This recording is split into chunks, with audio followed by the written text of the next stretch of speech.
check, check. 1, 2. Sound check crew. Let me know, early arrivals. How you doing? How's everyone doing tonight?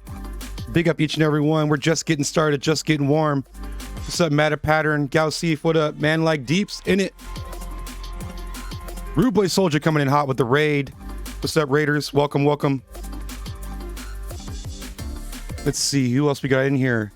Yo, Rude Boy Soldier subscribing for 7 months at tier 1. Appreciate you, bro. Been in it since day numero uno. DJ M, aka Rude Boy Soldier, is the day 1 number. I mentioned the day 1 number being, I think, 8 months right now. DJ M, aka Rude Boy Soldier, that is the day 1 number. As he's been down with the 916 Junglist crew since the very first idea of even wanting to do this. I'll tell you a story. I used to do this show on community radio. It was a KCBL 88.7. And it was a community access show. Oh shit, we got a hype train going. God damn it, guys. Meta Pattern, what up? 4 months of tier 1. E-Rock throwing out a tier 1. Man, you guys are awesome. The bits are running. Jeez Louise, y'all. Appreciate that. Kicking off the hype train. I ain't even been on a minute, yo. So telling the story about Rude Boy Soldier as everyone starts throwing bits. I'll do the call outs in just a second. Thank you so much. Keeping the hype train running, keeping the lights on here. So the story about Rude Boy Soldier, I was doing community radio. This is back in like 95, I want to say, maybe 94. Darren would know. I want to say 95. It could have been 94. And it was mostly a hip hop show back then. My name was Insane Billy Lane. And the show was called The Unknown Future. And Rude Boy Soldier was my only audience back then. He was the only person listening. And we used to do this section. It was like about an hour-long section. I called it, because it was like a 3-hour show, I think, or 2-hour show. And we used to do this 30-minute to an hour-long section called The Bundle of Jungle. And that was me discovering jungle and live on the air, or Rude Boy Soldier. That's a day 1 number right there. Big up Visual Serenity throwing 100 bits, another 11 bits. Thank you. Man Like Deeps throwing 200 bits. That guy Nick77 throwing 10 bits. Thank you. Big up, y'all. Thank you so much. Visual Serenity 17 bits. Visual Serenity 25 bits. Gal Seif gave out a tier 1. Mike Airstrike throwing 200. DJ E-Rock throwing out 100. Brian and Full throwing out 200. Appreciate that, y'all. Visual Serenity 3 months at tier 1. Thank you. Thank you. We've gone a full season. Appreciate it. That's dope. Is the music too loud? That tends to happen sometimes, and I don't apologize for it. Good evening, Doc. How you doing? Appreciate you, man. Appreciate all the love going down tonight. Oh, geez, what just happened? Visual Serenity throwing out a tier 1 to the crew. What are you doing? Keeping the hype train up. Thank you so much. It wasn't too loud? Okay. Let me bring it down. Let me bring it down to about... I have my level. Oh, you know what it is? Hang on. I know what it is. Hang on. This is all the way live, y'all. Let's see. Where's it at? I'm going to fix that right now. There we go. Turn off the damn ducking. It was over ducking. That was my problem. Yo, we got more bits. More bits. Entity throwing out 100 bits. Lexi, appreciate you with 100 bits. Thank you so much, Lexi. Grinding Fool, you're awesome. Visual Serenity, what are you doing? What are you doing? Kicking this level 3 hype train off. I haven't even gotten started yet. This show could suck. and you know, it's already over. Ducking, right? Duck the fuck up. So much duck.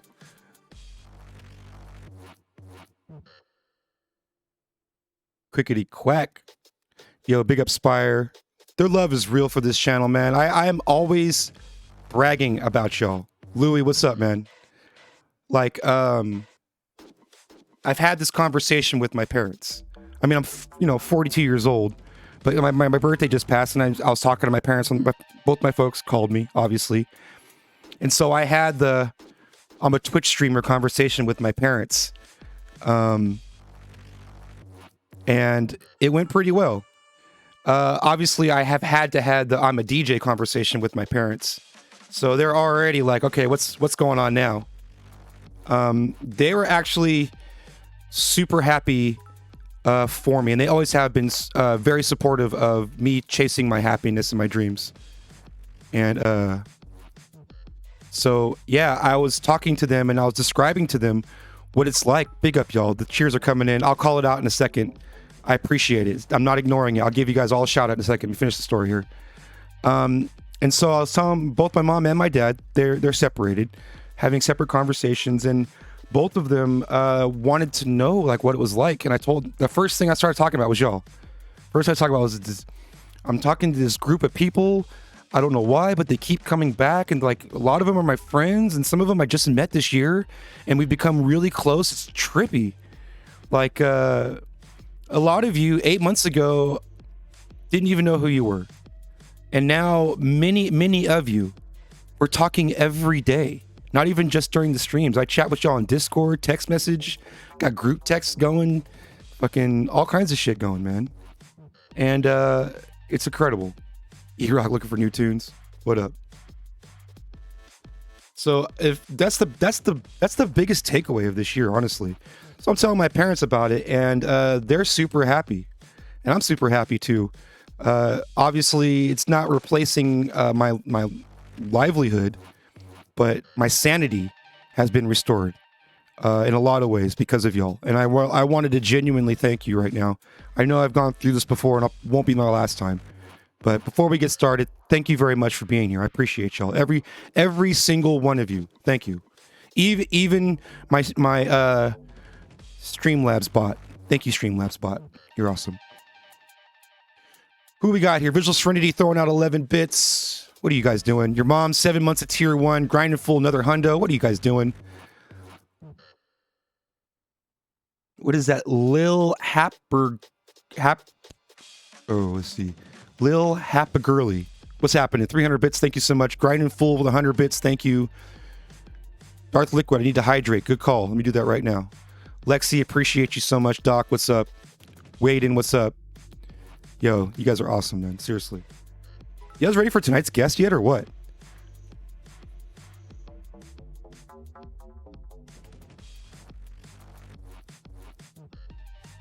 I am absolutely... I cannot explain to you like how excited I am for tonight's guest and for y'all to sit down and have this conversation with us. Last week we had Z-Trip on, and it was absolutely phenomenal. And I was trying my hardest not to be starstruck, just so y'all know. And it was really, really difficult because he's one of my heroes. And I went and watched back on the VOD. You appreciate all the hype train love. Appreciate that, Joel. And it just turned out to be a pretty damn good interview, if I don't say so myself. In fact, I'm nervous doing more interviews now because of the fact that interview was so fun and came out so decent. Sorry if I was clipping just now.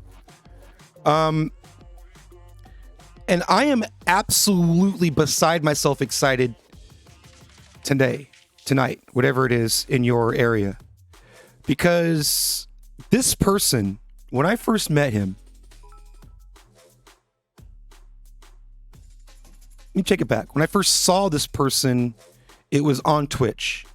And it was probably, I want to say very early on, maybe early mid-March, early April, when I'm just looking for like-minded people. And I found people like No Use for Anger, found the Escape Velocity crew, I found the Boiler Kitchen, and one of the people that I found was this cat, the Librarian, from the Annex. See, we have a similar situation. Ketch and I have a similar situation too. We did this thing where the channel name is a different thing than our DJ name. And we're going to talk about that. So I'm going to talk about his struggles with that a little bit later. So just to clarify, because for the first all of April, and I'm sure people are doing that with me, and I understand. It's totally understandable. For all of April, calling the dude from the Annex, not knowing that this is something that has been around for a long time and has a meaning behind it. and we'll get into that. Calling this dude from the attics, later finding out that he's the librarian. Goes by the librarian. That's a question. That's going to be my first question when we get him on here. What is the origin of the name the librarian? Because when we think of like DJing, and I'm going to bring him on right now, but when we think of DJing and we think of entertainment and like excitement and showmanship or whatever you want to put into it, skill, right? Call yourself the librarian where you need to be quiet and you need to like study hard has such a weird contrast to it, but it makes sense also. So I'm curious about that. So without further ado, I apologize for the long intro. I just had a lot to say. But so without further ado, I'm going to bring my man in. Let's bring in the librarian, aka Ocean Eiler, to the conversation. How you doing, my friend? I'm doing all right, man. How are you doing? I am doing great. How was your week this week? I'm locked in quarantine. Oh yes, let's talk about that. So let's jump. We'll get into your origin in just a second. Let's jump into the right now. Stuck in a. I don't see the normal room, man. What's? You're in my guest bedroom at the moment, okay. Where. For anyone that caught Monday's show, I did my little remote studio setup. It looks very Apple commercial. It does. Being on this thing instead of my turntables was an absolute nightmare and a joy at the same time. The Newmark DJ to go. But yeah, no, I did a little bit of traveling. I went back home and to Ohio and visited some family right before lockdown got serious everywhere. It was kind of like my last chance. My mom's also going to have some medical stuff done, so it was kind of like the last chance I really got to see her before she did that. Mm-hmm. And important stuff. Family first. Yeah, family first by far. Although I did get to stream in Ohio, and that was weird because I definitely maxed out their rural internet. Like the whole state of Ohio was like, "What the hell's going on right now?" My dad's a huge tech nerd, and so he's like, okay, like we're gonna put up a bumper signal right on top of your machine. We're gonna set this up, and like I was like, this isn't gonna work. This is totally gonna botch. Like the first test I did, it dropped every frame. Nope, like this isn't gonna happen. And between him and me, we figured it out. I dropped some frame rates. I compressed some things, and it all worked out in the end. Awesome. So you've been in lockdown. For those who have not caught the lockdown episodes, they've been very entertaining because I'm so intrigued by what you're pulling off, and also like the added gear that maybe wasn't even necessary. I see a spring box in your configuration and all kinds of other shit. Like, what were you doing with Mad Scientist on the... So the spring reverb is always been a part of my set. The moment I saw live dub happen the first time, I fell in love with the spring reverb, and then the dub siren's also been a part. I don't often use the dub siren as much, and I think I overutilized it the last two shows, but hey, it's a toy. It balances out the little tiny to go. The best part was using that, and then also having the S9 sitting right beside it, because why not? Right. So let's catch everybody up real quick. We're talking with the librarian who's currently in DC, correct? Yep. By way of Ohio, correct? Way of Ohio. Okay. And you have been in the scene for a very, very, very long time, I have discovered. And so props to you.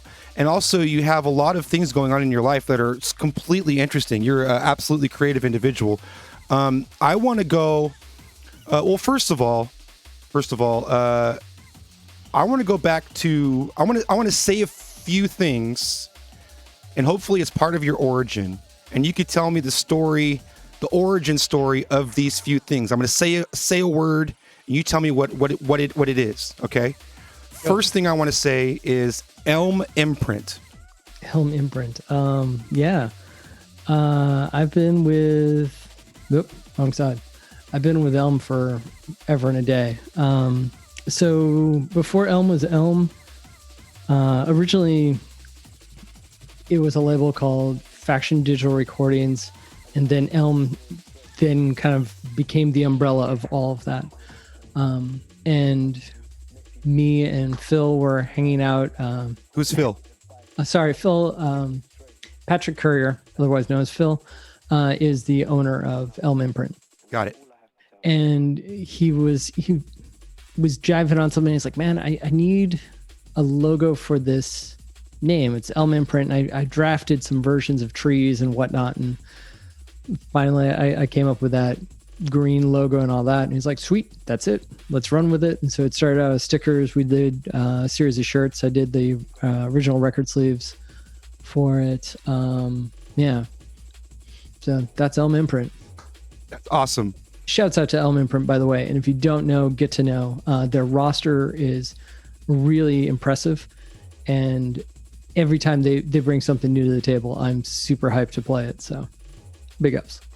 Outstanding. Shouts out to Elm Imprint. All right, next one on the quick fire. Here we go. Is the word tribalistics. Okay, tribalistics. Tribalistics was the first DJ crew that I started to run with when I first moved to DC. I'd been here for a hot second. I started my own night. That kind of went. What years was that? Oh God, that was 2002. So coming in. So that's like 10 years ago. Just kidding. The wild thing about that was that, like, when I came in, I didn't know any of the politics. I'd been running a weekly in Ohio, and then had opened it up to a larger monthly gig, and that was a bigger event and a lot more fun. And I came to DC, and I knew no one, and I was like, "Well, F it. There are bars. I can do this," and set up a night and. It got some mild traction, but I didn't know where the spots were, and I couldn't get inroads in for a long time. And then one day I ran into Dylan and the crew, and they hooked me up, and shouts out to them. Outstanding. Yeah. Okay, this is the big one. Okay. You know what it is. From the Annex. So From the Annex was my attempt to rejuvenate my love for DJing. I had taken some time off when I moved into DC. Didn't make it too many headrooms inroads, I guess, in with the scene here. I was still a dancer. I still went to all the parties, but just wasn't able to get in. And it's tough sometimes, especially being the new guy on the outside. Oh yeah, and right. I mean, they didn't know me from Bilgewater. I'm this kid from Ohio pushing mixtapes, you know. Right. And it's funny because I'm friends with most of them now. But I took some time off. I paid attention to my career, God forbid, and got really into rock climbing. And took a minor thought or runner at maybe making a stab at going pro or am at rock climbing. When that didn't pan out, and my wife decided that, well... So wait, you did like competitive rock climbing, like hardcore... Yeah, like bouldering, like... My favorite thing to do was, at the time, highball bouldering was my game. What is that? No ropes, biggest rock you can get, and a handful of friends and pads. Don't fall. Sorry, that's probably the bad word to say, isn't it? So you know what? I got a really funny story about that. I'll get back to that now. Okay. It's like, but yeah, so I kind of got into this whole like rock climbing. Yep. And my new wife, right after I got my dream job, she decided she was going to go to grad school same day, which was kind of comical. And I was like, okay, cool. She goes to grad school in New England. I get stuck in DC. And I'm like, you know what? I'm going to fall in love with music again.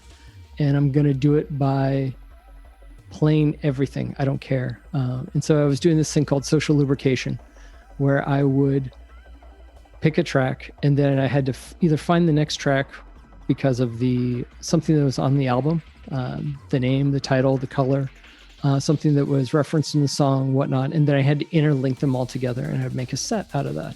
And so I'd play like jazz and blues and hip hop and anything I could think of, and which then opened up in the doors. You know, comically, after following Z Trip, I fell in love with mashups again.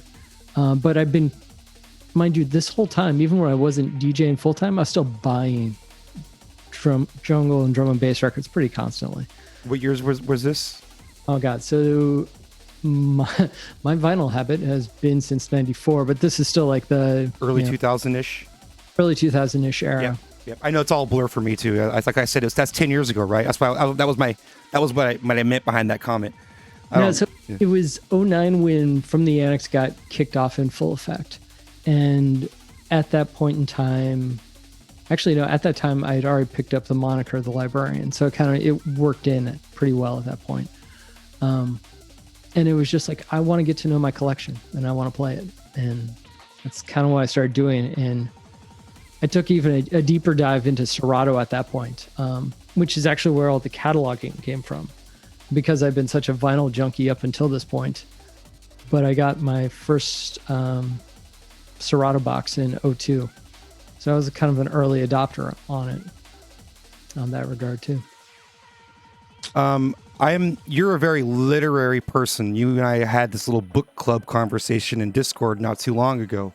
Part of I tied into your Librarian moniker, and we'll get into that in a second.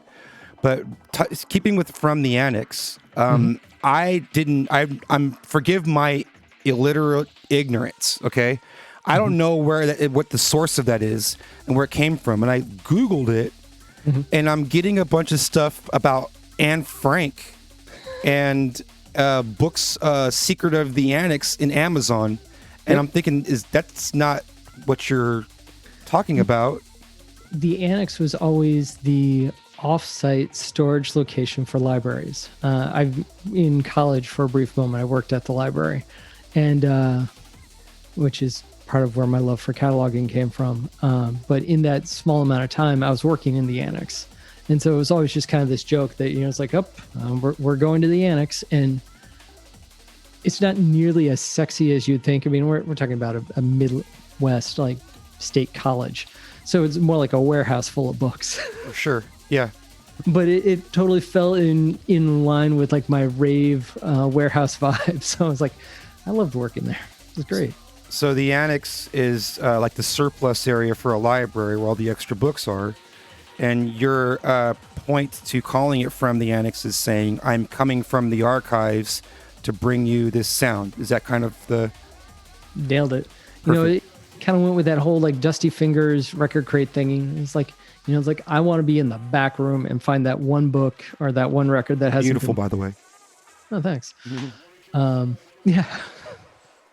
That's the way your mind. See, the way your mind thinks, like, it's very, very unique. And honestly, like, be proud of that, dude. You're an awesome man. It's fucking great, dude. Dude, seriously, you're a great person, man. You're always smiles. I don't think there's. You're, like, I have a friend here locally that I tell him, I was like, I've never seen you upset in my life. Even when you're upset, you're not upset. You're still laughing and kind of cool about it. And you strike me as that kind of an individual as well.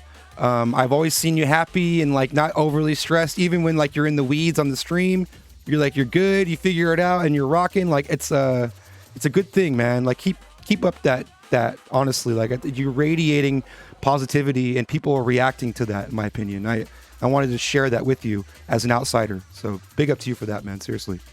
Thank you. No, it's especially now. I mean, I got into the whole Twitch game in 2017. And at that point, I want to talk about that too. Yeah, go ahead. At that point in time, like my goal was to encode my entire vinyl collection. And I was like, well, F it. If I'm going to do this, I might as well just make it easy listening. I'll pour myself a glass of something delicious and I'll sit around and we'll all listen to records and we'll see how it works. That's jive as fuck, by the way. It's like, I thought I was going to... Snapping, the coffee, dude. Let's get going. Like sit back with like a Talisker and whatnot and just talk about like organizing records. Right. And it got some traction, but I would do a monthly throwdown and those got a lot more traction. I got a lot more people talking and whatnot. And not that I was ever in it for that level, but you get that positive, happy vibe from it. I'm like, okay, no, I like this. And it feels like I've got my room with my peoples in here. And it's like, I keep seeing I've got the chat open on the side. So I keep seeing my name in black run up the screen. I'm like, oh, my friends are there. I should be paying attention to what they're saying. You got real love on Twitch, man, and well deserved too. I'm one of your subs, happily. So the moving right along, you kind of answered my question as far with the from the annex definition as to why you're calling yourself the librarian. You're the source. You're the person who has the authority over the annex, and you're delivering the goods. Am I still on the right analogy? Am I losing it or? You're doing all right. Okay. Awesome. I'm understanding the story behind it because it's intriguing to me, and it's awesome. Seriously, I love it. You're painting a picture, and it's awesome. So let's move through to early DC. You mentioned this on stream before. Mm-hmm. The name Too Tough Crew out of DC. Hell yeah. So tell me a little bit of your story about or with the two, or working with, or any stories you have in conjunction with the Too Tough Crew out of DC. For those of you that don't know, like Too Tough Crew was the crew. Crew. Yeah. If not like just in DC, like East Coast, I would travel from Ohio to go to Too Tough parties. Like when those flyers would show up in Ohio, like you better believe I was on my way. And it didn't help that my best friend and roommate for a small amount of time lived in DC as well. So every holiday break we were in DC. Good to go. Yeah, you got a place, you got a couch to sleep on and everything. His mom had me at her wedding, like you name it. Like I was in the family. Right. But Too Tough Crew, like they were a solid gang. And when I talk about like having a hard time breaking in, that's where I wanted to be. I had already come from a really solid crew, and I'm like, that's who I want to align myself with. But like all my angles that I had, like, yeah, I can do web, I can do video, I can, do photography, I can, do like graphic design. Get me in somewhere in the roster. Nope. All those bases were already covered. Yeah. And so I was just pumping demo tapes at them, and big ups to Andy and to Slant and God, who else was there? Stress, Rich, like all of them were super nice, but they weren't having it. I was like, who's this cat?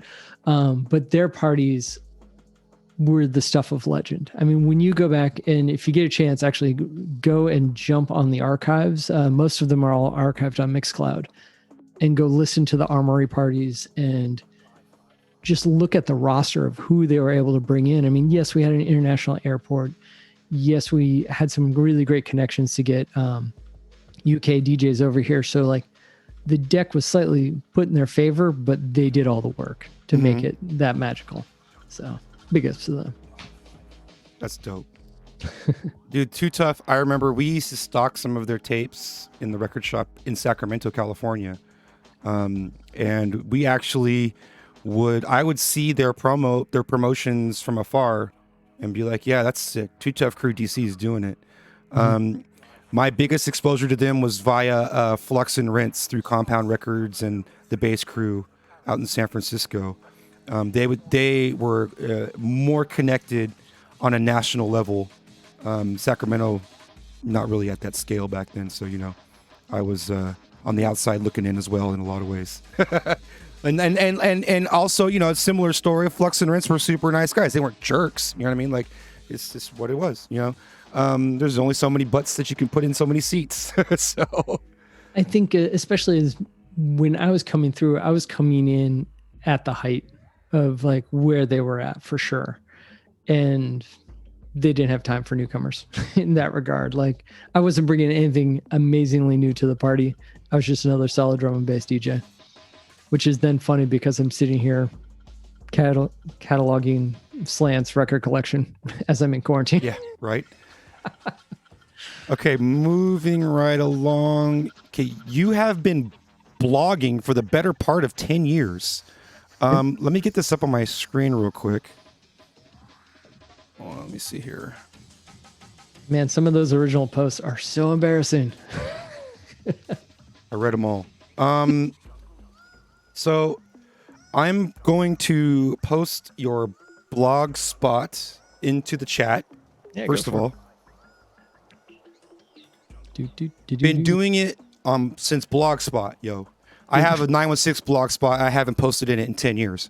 And been doing it since Blogspot. You've got a lot of cool things in here. Just to kind of lighten up the mood for a second, I want to. You're familiar, obviously, with Special Ed from the Boiler Kitchen, correct? Of course. Everybody in the chat, throw one in the chat if you know who Special Ed from the Boiler Kitchen is. Give me one in the chat, please. Who knows? Massive. One's in the chat if you've heard of Special Ed from the Boiler Kitchen. That's the homie right there. Free Special Ed. He's going to be coming back really soon. I actually got a chance to talk to him for a couple of seconds today. You have an amazing picture of Special Ed from the Boiler Kitchen on your blog, and I'm going to pull it up right now. Let me get it up here. Oh, yeah. Look at that. That is absolutely glorious. That was that I did the interview poolside with him in somewhere in Virginia. And so we're sitting out, we're hanging out, and he's like, oh, man, it's just too hot. Yeah, into the pool. He's actually, I take that back. He's wading into the pool. And I'm like, hold on a second. Turn around. He turns around. I like snapped a couple quick shots of him. And I'm like, nailed it. That is absolutely amazing. I miss Ed. I miss you a lot, man. And that needs to be an emote if I've ever known it, because that's absolutely incredible picture of Ed. So and some new graphic work coming shortly. So keep your eyeballs posted, because I did the work. Okay, let's see what else do I have here. So you've been blogging for the better part of looks like it was about like 12 or 13 years. I want to read to you. Oh God. Yes. I want to read to you a post from August 20th, 2008. Okay. You ready? Okay, now I am. Now he is. He's got to crack a beer first. You know, when you do homebrew, you gotta drink your own beer. Yeah, okay. This is actually beautiful. It says goals for the future.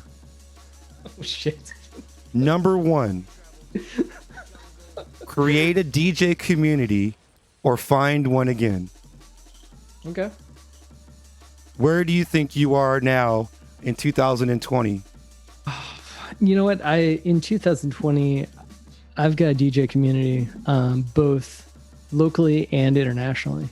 And it's comical. As much as COVID sucks, it has been the biggest networking explosion on my end, but also on other people reaching out. I mean, case in point, like I've been able to reach out and touch so many legends in the game that I never thought I could really. That seemed untouchable, right? That totally seemed untouchable. I mean, when in May, when all this stuff happened, Graham from Serial Killers decided to do a online production class. And it was like, I was more or less PayPaling him. Like it wasn't through any dub spot or anything like that. And so I more or less got a one-on-one with him for like a month solid. And I was like, if this is what the pandemic is going to be about, like, hell yeah, hook me up. And then just, reaching out to people, like talking to DJ Hype and you can, or talk to like DJ Zinc. And, it's not that they're not people. It's just that now that I've got an avenue to actually talk to them. Right. But then also, much like with the beginning of the internet, where like locally you'd have your like little crews and you wouldn't know that anyone else had your DJ name in the next county over. I mean, I was B-side. You think there wasn't another B-side 50 miles away? Do we want to play the DJ game? I had to spell it differently. Yeah. When I first, God, no. Actually, in 97, when I first started, I was DJ Chili Willy, like the little penguin, right? Yes. He had shoe. Like a liver thing. It totally seemed like a toy. It was going to work. It was great marketing. And I got booked in DC in 99. And I will never forget the event. I'm there. I'm doing the event. I've got this big guy just staring me down the whole night. And I'm like, I don't know what's going to happen, but I feel like I'm going to get my ass kicked in the parking lot. And I'm packaging up my stuff, and this guy is just irate at me. And he's like, my name is Chili Willy. I've been blah, blah, blah. I've been doing this for like years. And I'm like, hi, I'm from Ohio, man. I will probably never be in your network again. I just happened to get this gig. And it was just like, I went home and I was like, all right, man, what am I going to change my name to? We're going to shelf that one. I think I played as DJ 1279. Check that one off the list. Because I was like, random numbers. I'm going to do random numbers next. Yeah. Fuck Oh, man. Yeah, Chili Willy would be a tough one. I will tell you, from my perspective, I'd say that you've hit it out of the park with your number one goal on that post. So props to you for that. Number 2, this is a post from 2008, August 20, 2008, goals for the future from the Librarian. God. Number 2 is start releasing DJ mixes at least once a month. I did that in spades. I'd say you're tackling that one pretty well. Yeah. It's funny that was a goal. Because at that point in time, actually that makes sense. I was getting back into the whole game of it. Because I've been doing college radio and small spurts on pirate radio internationally. And when I made it to DC, a lot of that dried up. And so I was just like, I would literally have to pull out my decks to do a mix. So yeah, no, I've got that in spades now. So what's your stream schedule like right now on a weekly basis? It is still just once a week. I do that so that I keep my family life happy. There's no, you don't have to excuse it, man. Once a week is perfect. How often are you, excuse me, when is it? So Monday nights from 9 to midnight, East Coast time. That's plus 3 West Coast, in case you didn't know. Indeed. No, the reason why I bring that up is because when I did radio, which was actually before Twitch, I was doing broadcast radio and had a 3-hour set over there, but it took so much production. Like I had to have everything like nailed up, figured out. I'd send them like the playlist and all that ahead of time, that it became almost all consuming. And I was just like, nah, I want it to be fun again. I just want to get in and just grab records and play. Yep. And that's what Twitch became, for me very quickly. So I'd say on number 2 of your goals for the future, now that we're in the future, was to start releasing DJ mixes at least once a month. I'd say you knocked that one out the park as well, my friend. Hey, so congratulations for that. I'll take it. All right. Going back to number 3, August 20th, 2008, Librarian's goals for the future: convert all my bloody records to MP3/AIF. Oh, nope. Working on that. That's in progress. In progress, because I got more records. There's so many things that have been setbacks with that. Audio compression and audio encoding have gotten better. Computers have gotten better at doing it. Like, you know what I mean? Like, yeah, go ahead. Sorry. No. It's funny. Like, I had gotten a good chunk of my collection done, and then I upgraded. I forget what I think I got Audition. What was it? That was the time I went from like something else to Audition, and all of a sudden I was like, man, these files just don't sound as good and as crisp. And this is like before I knew anything about mastering, And I was like, I'm gonna have to do it again. And then I got like a proper sound card, and I was like, oh man, now I really got to do it again. And then I got an influx of vinyl. So like, what was this? This was 03, right? We're talking. This was you wrote this in 2008. Okay, so you were this, and you wrote it in a way that you probably had already been doing this, because your words exactly are convert all my bloody records to MP3 / So it sounds like there's some frustration there. I thought that was it. 08 was the drum and bass recession as far as DC, and I don't know about global recession. You kidding me? I definitely knew it hit DC like wicked hard. Yeah, Sacramento too. But what was interesting about that was that everyone was getting a drum and bass because it wasn't dubstep. Right. But then also everyone was buying CDJs. Yep. And so then turntables were dime a dozen. And so like I would... Serato's about 5 years old at that time, so that DVS is getting more common. Right.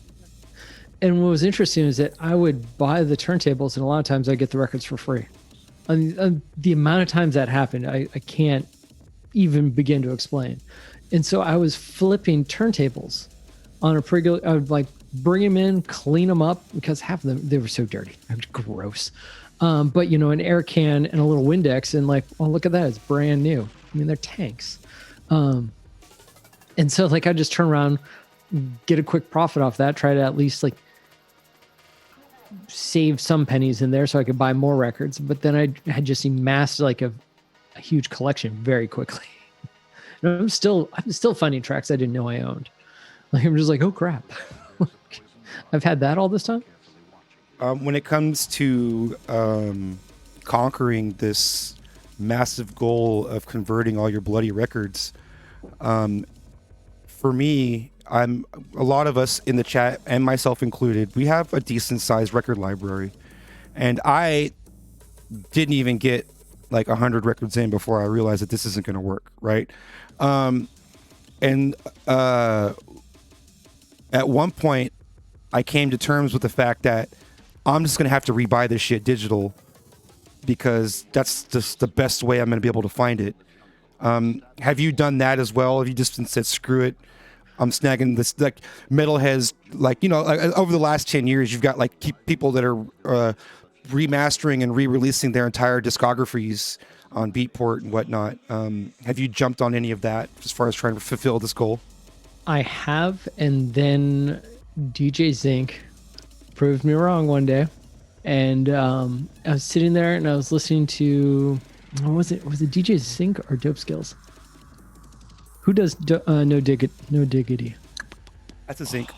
That's Zinc. Okay. Yeah. All right. I was right the first time. So anyway, Zinc is No Diggity that you can buy on Beatport is not the same one that was cut to vinyl. The one that is on Beatport is actually faster and is, I mean, you know, I'm sure it was a master, because if anyone remembers Beatport from back in the day, they would literally take what they'd mastered for vinyl, some cases not very well, right, and just stuff it up there. And so you'd have these tiny little waveforms just running across the way, and that's exactly what that was. So like I've gotten into the habit now of, you know, just going back and double checking, like, is it the same? Is it not? But Serato and a handful of things. Z-Trip on this bloody DVD. Oh, such a good DVD. It was a great DVD. Yeah. Talking about, you know, the BPM of his room, which if anyone caught last Wednesday's show, you would have heard me like say that to Z-Trip himself. And by the way, thank you for being on for that panel. I appreciate it. Thank you for opening it up. That was amazing. Totally, that was the beginning of my quarantine lockdown. That was day 2. You're like, shit, I gotta be inside now. What the hell am I gonna do? Walk in a circle? Like, I gotta get all this energy out. I I'd driven in from Ohio, parked, more or less like ran into the house, grabbed a bunch of stuff, and then dropped it in my room. And it was like those moments where you're like, if you're on a desert island, what would you take? Well, I've got a Technics CD turntable here. I've got a thing of records. I got some beer. Food, water. No. I got the essentials here. I got like my art supplies. You know, like I when I look at it, I'm like, this is such a random smattering of things. But you know, it is extra hard drives. But no, it was that then mixed in key, and then all of a sudden I was like, I was really enjoying DJing with Serato, but I'm like, man, I miss vinyl and how good that sounds. And so I started, and this only goes back to helping the Librarian moniker.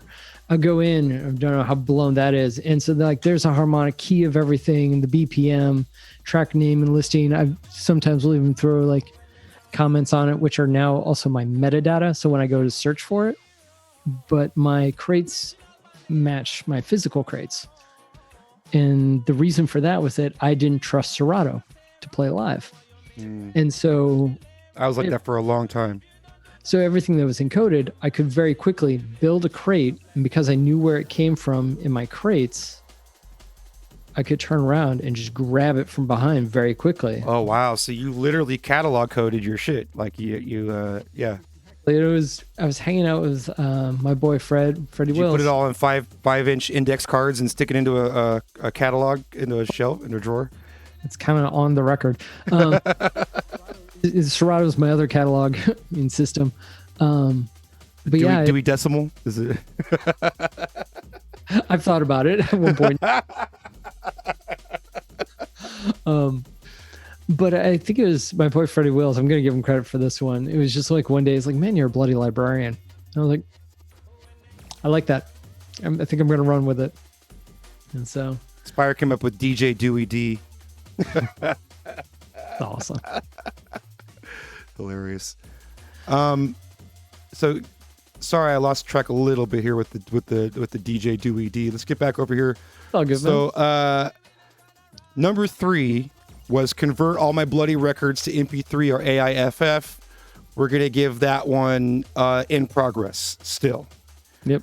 Which is great, and obviously that's a hard accomplishment to completely digitize everything.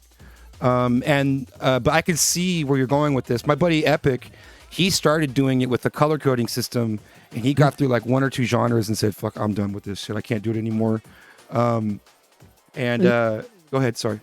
Coding, because I'm now with, man, I need to do a full blog post on this. As I push up my glasses. Wow, nerd. With the energy ratings now in Serato or Mixing Key, whatever it is, I've color coded those. And so now I'm also starting to color code the vinyl as well. Oh God, it's a nightmare, but it's really helpful. Well, I imagine like you take the time to do it, it's going to save you the time in the long run. It's all about workflow at that point. And you're doing some advanced workflow shit, dude. That's awesome. And it's going to put you at an advantage over a lot of other people who need to, look through their catalogs. Like mine, I couldn't tell you what the fuck is in my record collection right now. It's messed up. It's a big pile of wax. Mood number 4. This one was pretty cool. Number 4 was get invited to teach another DJ class. So it sounds like you had a really good time teaching. Oh man. So I should back it up and say that I come from a family of teachers. My grandfather and my father were both teachers and photographers. My mom's a photographer as well, which is why I did a lot of international travel. If you ever hear me talking about like traveling all over the bloody world, it was because of them. I wasn't an army brat. Thanks, parents. That's awesome. Exactly. Yep. They spoiled me horrendously, and I hope that I can give any iota of that to my child one day. Wow. Train of thought just exploded out my brain. Teaching. Yeah. So with teaching, I got invited to teach a group of high schoolers how to DJ. It was a 1-week intensive, and it was an absolute riot. I had, at that point in time, 6 sets of turntables at my disposal because, I've got those things. And I set them all up. I had one SL1 box, and then I got the SL2 box, and I realized that I could send them to 2 different mixers, and it worked just fine. And hooked it all up and just had them go to town on it, and I had a riot. It was also just like breaking down something that is so, I learned such a hard way of learning it. I'm like, oh man, there's so many easier ways to learn, like phrasing and finding the beat, and like, here, let's start with house. Like there are easier ways of doing this, right? And visual waveforms, I mean, it was totally night and day, and these kids had a blast. A couple of them did go on to become DJs. One of them got that's awesome. Yeah, exactly. One of them like got this crazy controller and was throwing these nights, and I'm like, right on. That's great. I followed that up. And you inspired that, dude. You should be really proud of that, man. That's great, dude. Yeah. Go ahead, keep talking. So I was gonna say, with that same high school invited me back later, and I did a production, but I did it all with found sounds. And so I just, had them run around with their phone doing voice memo. And then we threw it all into Ableton and we made tracks out of it. How fun is that? Oh, it was amazing. And this one kid just became obsessed with the drum machine. Just obsessed to the point that, like, I think for Christmas, like, mom called the teacher and was like, could you ask that one guy that came through, like, what drum machines should he get? I'm like, someone's going to get a Christmas complete right on. I love it. That's amazing. Real quick, let me do some call outs. We gotta kind of get back to the chat for a second here. Yo, chat, if you're enjoying this talk with our man, the librarian, can we get, see, what should we have him throw up? A 916. Give us a 916 in the chat if you're enjoying talking with the librarian out of DC right now. Big shout out to, let's see where we at. Shouts out to your mom, 7 months of tier 1. Thank you so much. Visual Serenity throwing out 11 bits. E-Rock throwing out some bits. Lexi, Max, and cheering. Appreciate it. Spire, 8 months. Thank you so much. Says Billy Lane sucks. I do not disagree. Big up that Nick. Appreciate you. Mistake. Appreciate you throwing bits. Giving out a tier 1 sub to the crew. Thank you so much. J-Dub all night. Mistake all night. Thank you. Stitch Jones throwing out 148 bits. That's a very specific amount. How you doing, man? Big up to you. Stitch Jones needs to come back and a little bit later for the roundtable. Big up Tugboat Massive. Brooklyn Soleil with the 4 months of tier 1. Appreciate you. Thank you so much. Chris the Leet coming in with the follow. Welcome. This is DJs Not DJing. We do this every single Wednesday, 6:16 p.m. Pacific, 9:16 p.m. Eastern, right here on the 916 Junglist channel. Tonight's special guest is the librarian, and we were just talking about from the Annex channel. Sorry, let me finish your titling. We were just talking about the awesome time working with kids, and I'll tell you my experience. First of all, I'm a dad, and I love kids. I love working with kids. I've done a couple of DJ classes at an elementary school level, and it was an absolute riot, but it was a good time. We even did things like having all the kids going around the room and having all the kids come up with the DJ name, right? That's awesome. And there was some funny. I remember, like, one of them they called themselves DJ Chicken Biscuit, and I was like, that's beautiful. Oh man, that's amazing. The one thing that I came away from was learning that female DJs with really long fingernails that are running vinyl, man, big ups to you.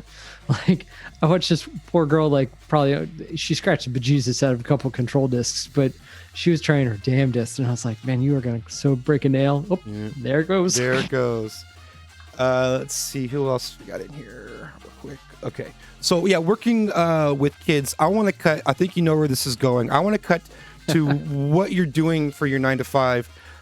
And honestly, folks, if you're not already a huge fan of this person, you're about to be. Let me get this up on my screen real quick. This is just going to take a second. It might be loud. Sorry about that. Whoop, we're in a commercial. Sorry. Didn't mean to do that. Okay. Fixing that. All right. Let me get this up on my screen real quick. Just give me 1 second. Okay. Oh man, what are you doing here? Oh, you may or may not know.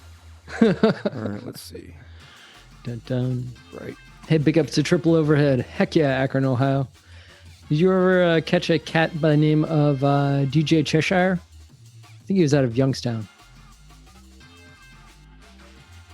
I had it up on my screen, and then it went and ran away with it. There we go. Okay, it's bringing it in.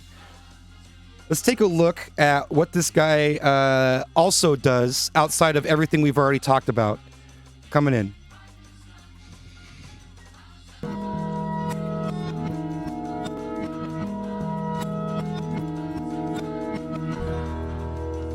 My name is Ocean Eiler. My title is Senior Designer of PBS Kids. What I actually do is design graphics for PBS Kids, play games, test games. I'm also doing all the sound effects, soundscape, and music for PBS Kids.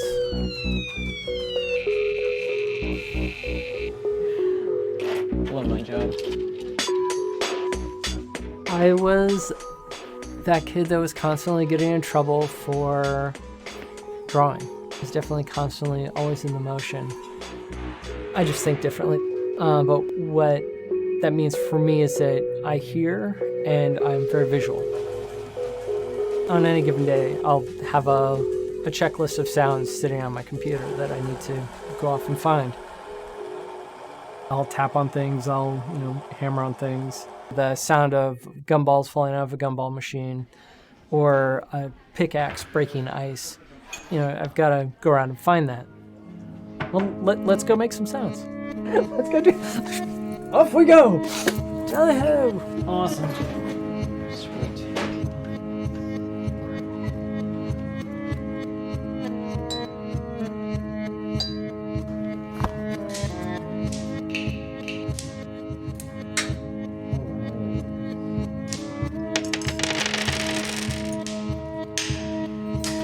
Game of the day.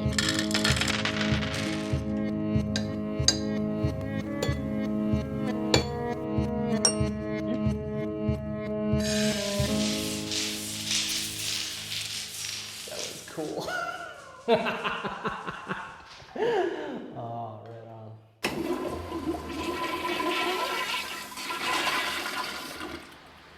Nah, that's not right. Oh, I love that.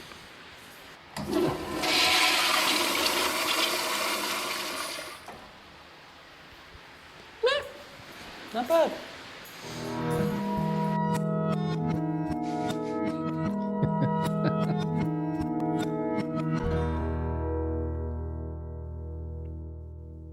Yo, big up to you, man. That is absolutely amazing, dude. Props for that, dude. Seriously. Thank you. We're chatting with the librarian, aka Ocean Eiler, senior designer at PBS Kids. And going back real quick before we get into that, I had a let's go job back. title. Let's go back to August 20th, 2008. Where are we going? Get to teach another DJ class as your fourth goal. Mhm. I honestly think that what you're doing now with children and the evolution of what you've taken with your skill set, you are absolutely talking about that in number 4, the way that I see it. And so I would consider number 4 another home run, my friend. So hats off to you, man. Seriously. As it from a parent, one parent to another, seriously, it's a beautiful thing what you're doing, and big up to you. And also, what a fucking dream job. Oh, dude.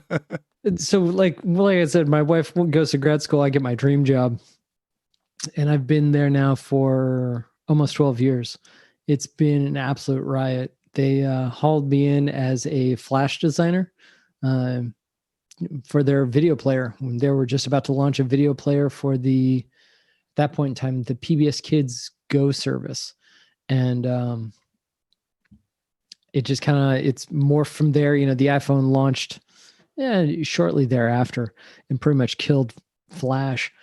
But then I just kept working there and molding and whatnot. And so, my new title is Associate Director of Design and Sound for PBS Kids. And if there's an app or a video player or a game or whatnot, I've probably had my finger in it or on it or around it, tweaking the colors and making things better. Yeah. Big up to you, man. Seriously. Thank you. All right. So moving into some more nerdy shit. If you guys are ready, I want to talk about, even though you're not in the room right now, you're where John Oliver is right now for his shows. You exist in the void, in the Apple commercial void. But normally you have quite the room going on. And I want to talk about that. Okay. First of all, you mentioned that you can't be in that room right now. Is this room not in your home?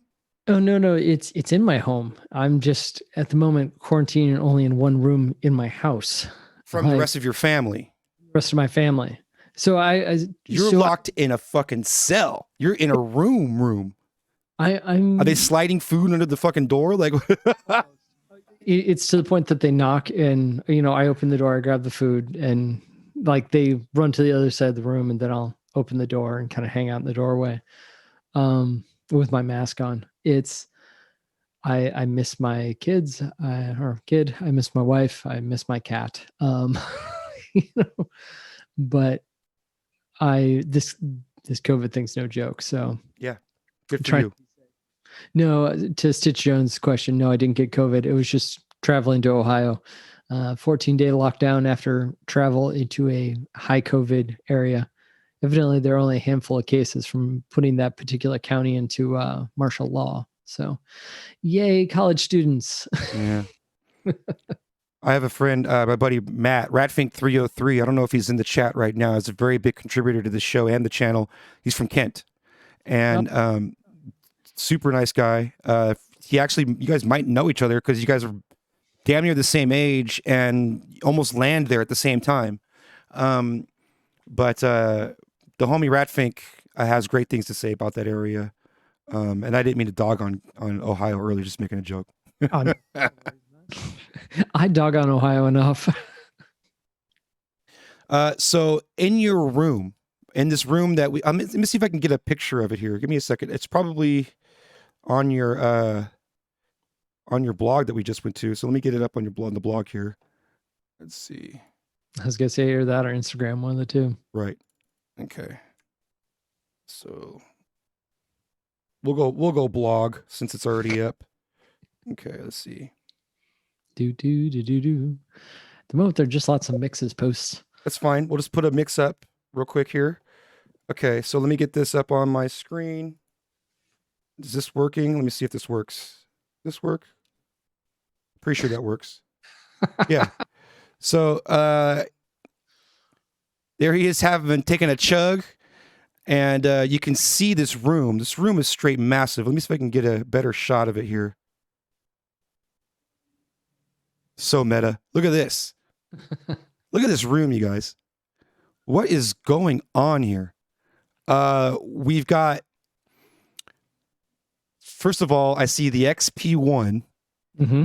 And then I see what looks like a closed laptop on the left with some pedals. And then I see a couple of turntables. I see a mixer on your far left, a mixer on your far right, and a mixer in the middle. Mm-hmm.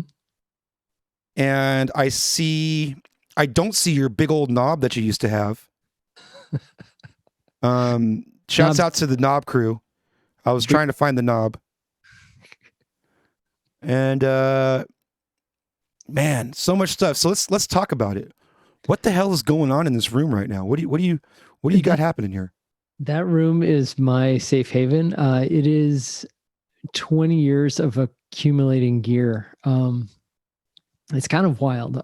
So I've got the Zoom 6 H recorder that's hanging out in the bottom there, right by the lion, along with a Focusrite 202, which is my main sound card that I use to bring everything in. I've got the XP2 in the middle. It's because of you guys, you and Cleveland Terry. So I'm playing around with Record Box here shortly, or trying to wrap my brain around it. XP2, yeah, I call it the XP1. It's just because it's same thing, just different licensing. Exactly.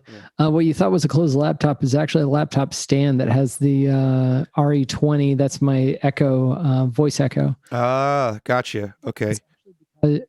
I had that originally. And then when I got the S9, it had the Echo in it, but I didn't like the lack of control I had on the Echo. So no parameter. Yeah, exactly. You have maybe a wet dry mix and a BPM thing, but it's not as much control. You're right. No, not really. And what's wild about it is that, so before I got the S9, I was trying to buy the DJM 909, and my first one that I got destroyed in the mail. I mean, it is just vicious. You might actually be able to pull that up in the blog. But yeah, the mail service just did it in. And so when I got my money back from that, I just turned around and bought the S9 and called it a day.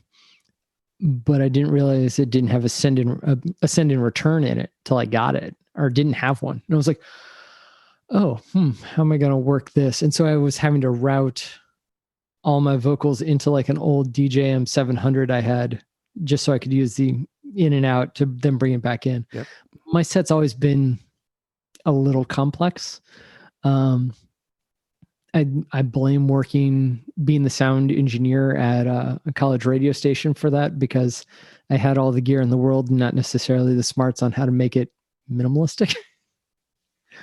So, what up, Joshua Carl? Thanks for checking in, man. In about a little bit from now, we're going to be opening it up to the roundtable. Right now, we're talking with the man, the librarian, and we're hanging out and getting to know this guy. And honestly, like, I'm a huge fan. The more I read up on you and learned about what you've been doing, the bigger and bigger of a fan I've become, man. One thing you've mentioned, and this could be this could backfire on me. It could be an easy answer that shoots me down. What you got? Ed Solo. You mentioned some kind of a communication with Ed Solo, or running with Ed Solo.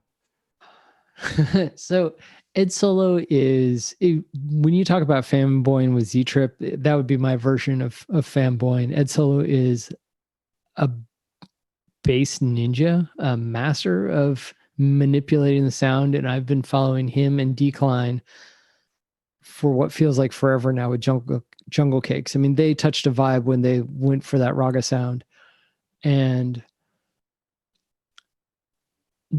shortly before COVID hit, I had the chance to open up for him, and I was earlier this year. Then, like for the first couple months this year, and for some reason, like he canceled out. The show got rearranged, and so I was like, that was a miss on my part. I was like, oh man, that's a bummer. Like I really wanted that to come through. But the flip of that was that when the show got rescheduled, I became the headliner. So that worked out in my favor. But then later on, I saw that he had a Patreon account, and he's got a subscription service. And so, I think it's like £9 a month, well worth every penny I've gotten. So far, I've gotten some amazing dubs out of him. So, and I got to write a really nice, have some nice correspondence back and forth with him, which goes back to that whole COVID networking connection. So there's my Ed Solo story. Joshua Carl says that he's a big fan on the break side. Yeah, Ed Solo, no bias for tempo. I've heard Ed Solo tracks ranging from 110 to 175 beats per minute. Always funky, always got a good driving force to it, but maintaining like a funkiness to it, like a fun party vibe to it. But super like well produced at the same, in all that respect as well. So it's, yeah, huge Ed Solo fan. Awesome, good stuff. To go back and dig to find out to watch that sound get cultivated. I mean, the stuff that he did with Brookie from back in the day, you hear it coming at about that point, and then even some of his other earlier works, you're like, all right, I see where the sound came from. And now it's just like. So moving into I keep saying moving right along. I got to stop doing that. Okay, so I'm catching up on my notes here real quick. 1 second. I know I'm looking this way, and I could see you also, which is always funny because everyone thinks that when you're looking over here, So okay, so you're in lockdown right now, and you're in heavy lockdown. Apparently, you're in your guest bedroom, and you're not allowed to leave, and they're sliding you peanut butter sandwiches on the door.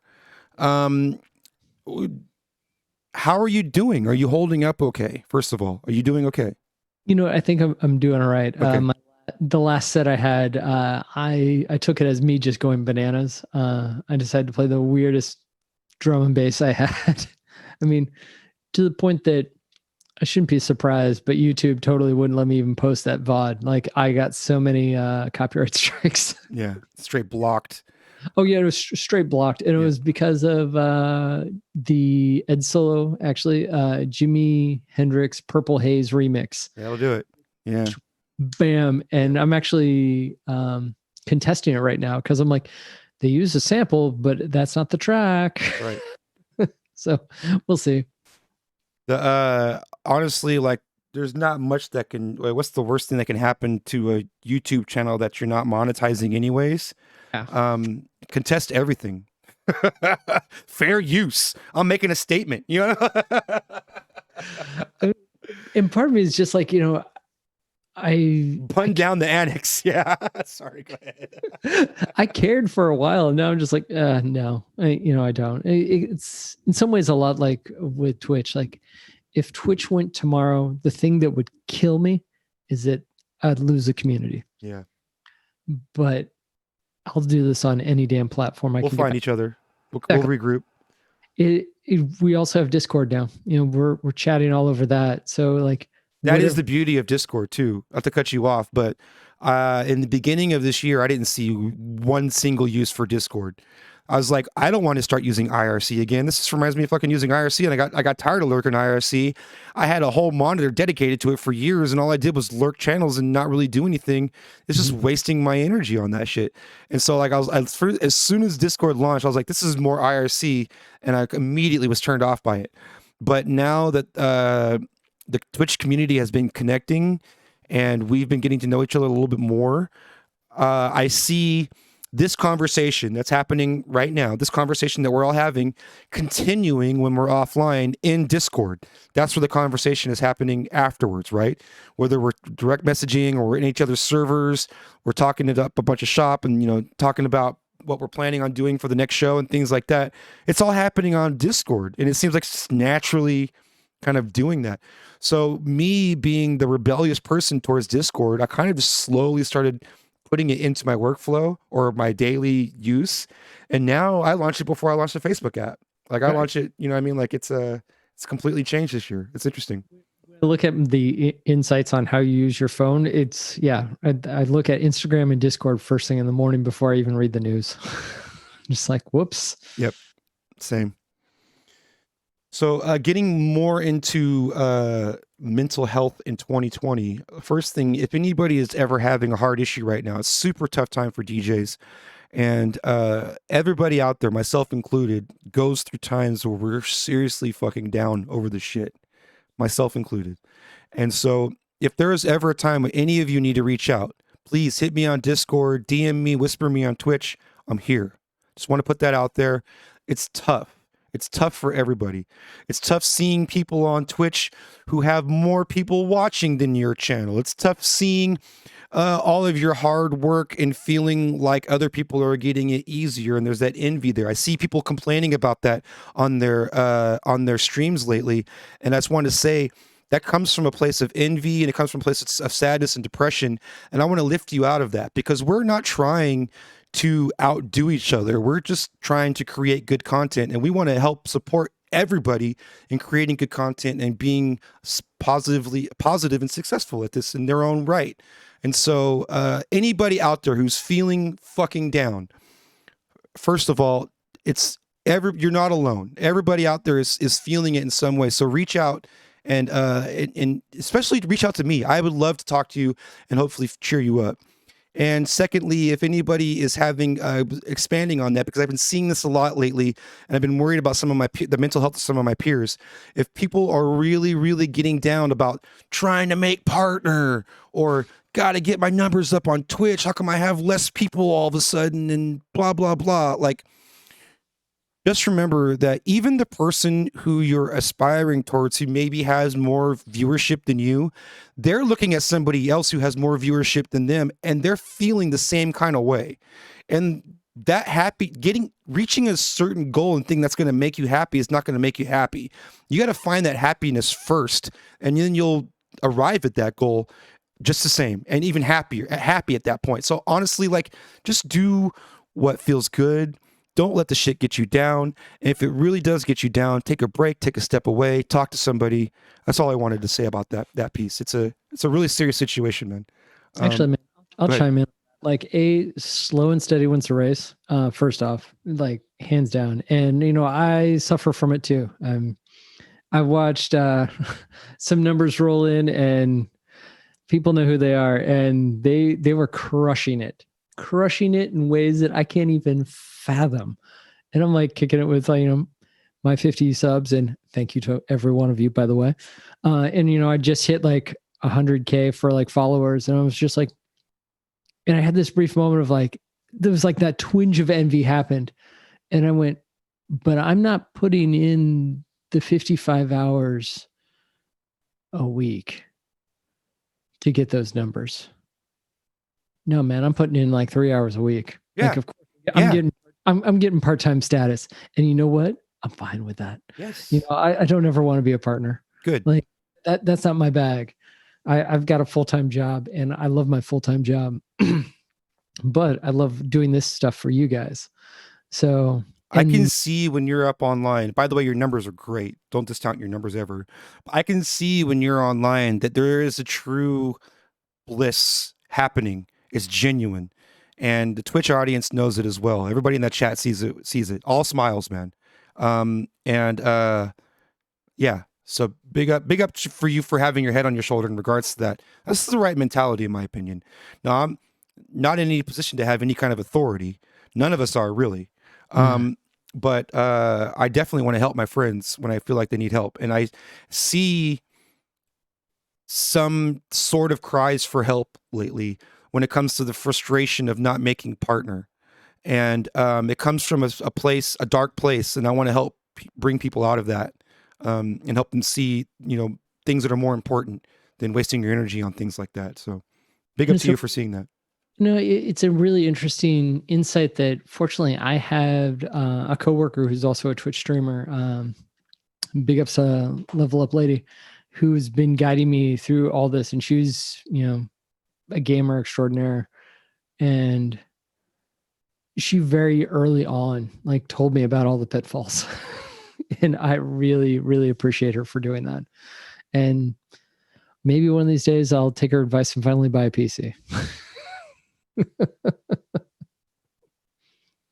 One day.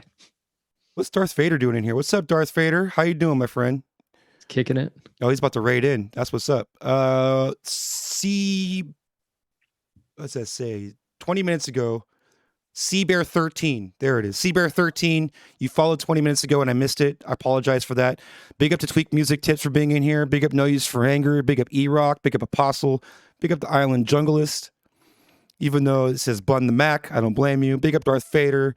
Big up Waden. Big up Stitch Jones. We're chatting with From the Annex. Absolutely incredible individual. We're almost to the point of wrap, and we're going to bring it into the roundtable. For those of you who want to join the roundtable, go ahead and start queuing up. Let me get it up on my screen here. Actually, shouts out to Bear13. That'd be my sister-in-law. Congratulations. Hey, big up Bear13, chiming in from outside of quarantine. What's up?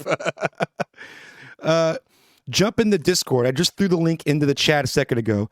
Jump into the Discord. In my Discord, you'll see a room or a channel that says Zoom Room Info. Just go into the Zoom Room Info section and you'll see the Zoom Room link. I see a couple of people already found it. Excellent. Go ahead and find that. Sit in the waiting room for a second. We'll bring you in just a minute. We're going to finish our conversation here with my man, the Librarian, a.k.a. Ocean Eiler, from the Annex. The Librarian coming at you from the Annex. Boom, baby. Now that I understand the whole meaning, I can completely move along with the dialogue. Coming out of lockdown and moving into... let's just say, how many days do you have left in how many days do you have left in that room? By the way, how many days are you left? 6 more days, and/or until my COVID test. I missed it. How many? 6 more days. 6 more days. Done. Let's see, 8 at this point. I got my COVID test, and we've kind of decided that if it comes back negative, then I'll be just quarantined within the larger house. So I am well and ready, and I'm sure the rest of my family is done with me being locked in a room. I could imagine. For those who are just tuning in, he had to do some family business travel and came back from a highly area that with high percentage of potential COVID. So in order to be safe for his family, he locked himself in the spare bedroom for 2 weeks, and he's got 6 days left still. And he's been streaming with a makeshift DJ rig for this time. Booyah, right there. And has been holding it down this whole time. My final question for you. All right. What you got? Will you please make a post in your blog spot with 4 goals for the future. You know what? For that, I will. And I've got and briefly off the top of your head, okay. what do you think that number 1 goal on that list would be? What that number 1 goal will be? To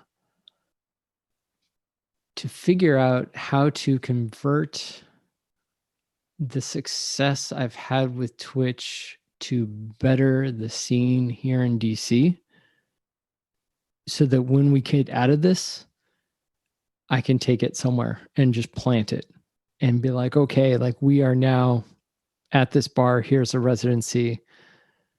And how can I champion more DJs within this area, but then also turn around and bring in my new family, my Twitch fam, for support? You know, like I would love to fly you out, you know, because that would be amazing if I could be that successful. You know, I'd love to bring out like T-Mox or I'll fly myself out, man. that's not, yeah, you know, like I'd love to get the tour bus up here. And so I've been looking at like your formatting, you know, actually for this whole affair and been like, okay, how do I do that to put a spotlight on my local region, on the local heroes, but then also turn around, how do I champion more DJs through from the annex, giving them access to, you know, posting or whatnot, and maybe renuking and getting it off Blogspot. But then, and man, I think we're now to like goal number 2, is doing art and champion other DJs. And so I'm working on this thing called Beats and Ink. I illustrate, I draw, I carve. Actually, while I was getting all the nerves out before Lighter crew. Oh, throw the lighters up. That's sick. I built this like lighter that's going to be a sweet stamp. So whenever you buy sticker packs from me, they'll get stamped with the lighter crew. And then I've got this sweet lion that I just finished up too. That's going to get made into a wicked stamp. Holy smokes. Darth Raider. Sorry, real quick. Darth Raider coming in hot with a raid. The Darth Raider with a raid of 46. What's up, brother? Welcome, Hey. Raiders. It was probably high energy, full of mosh pits and craziness. And now we're talking. So, you know, we're going to hit the brakes, but we're actually, Darth Vader should be jumping into this stream any minute. So stick around. Big up to all the follows. Lizzie B, thank you for the follow. Appreciate it.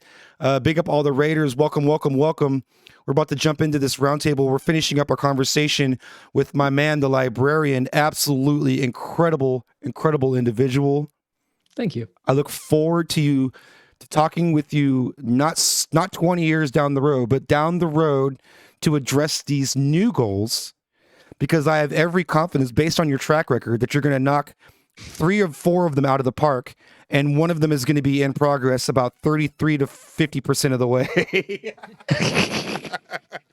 You know what? Yeah, exactly. That last goal from what, 2015? Actually, you know, it's funny. A friend of mine, Ruckus Roboticus, was doing this as an internship, was an intern for Questlove. And his whole internship was just encoding his record collection. Wow. Like, he had somebody whose job was that. How crazy is that? And the wild thing is that I think he got the internship by winning a contest with like Sprite. You know, it was like get a dream internship like that. And he like wrote this crazy essay and got it, which is awesome. All right.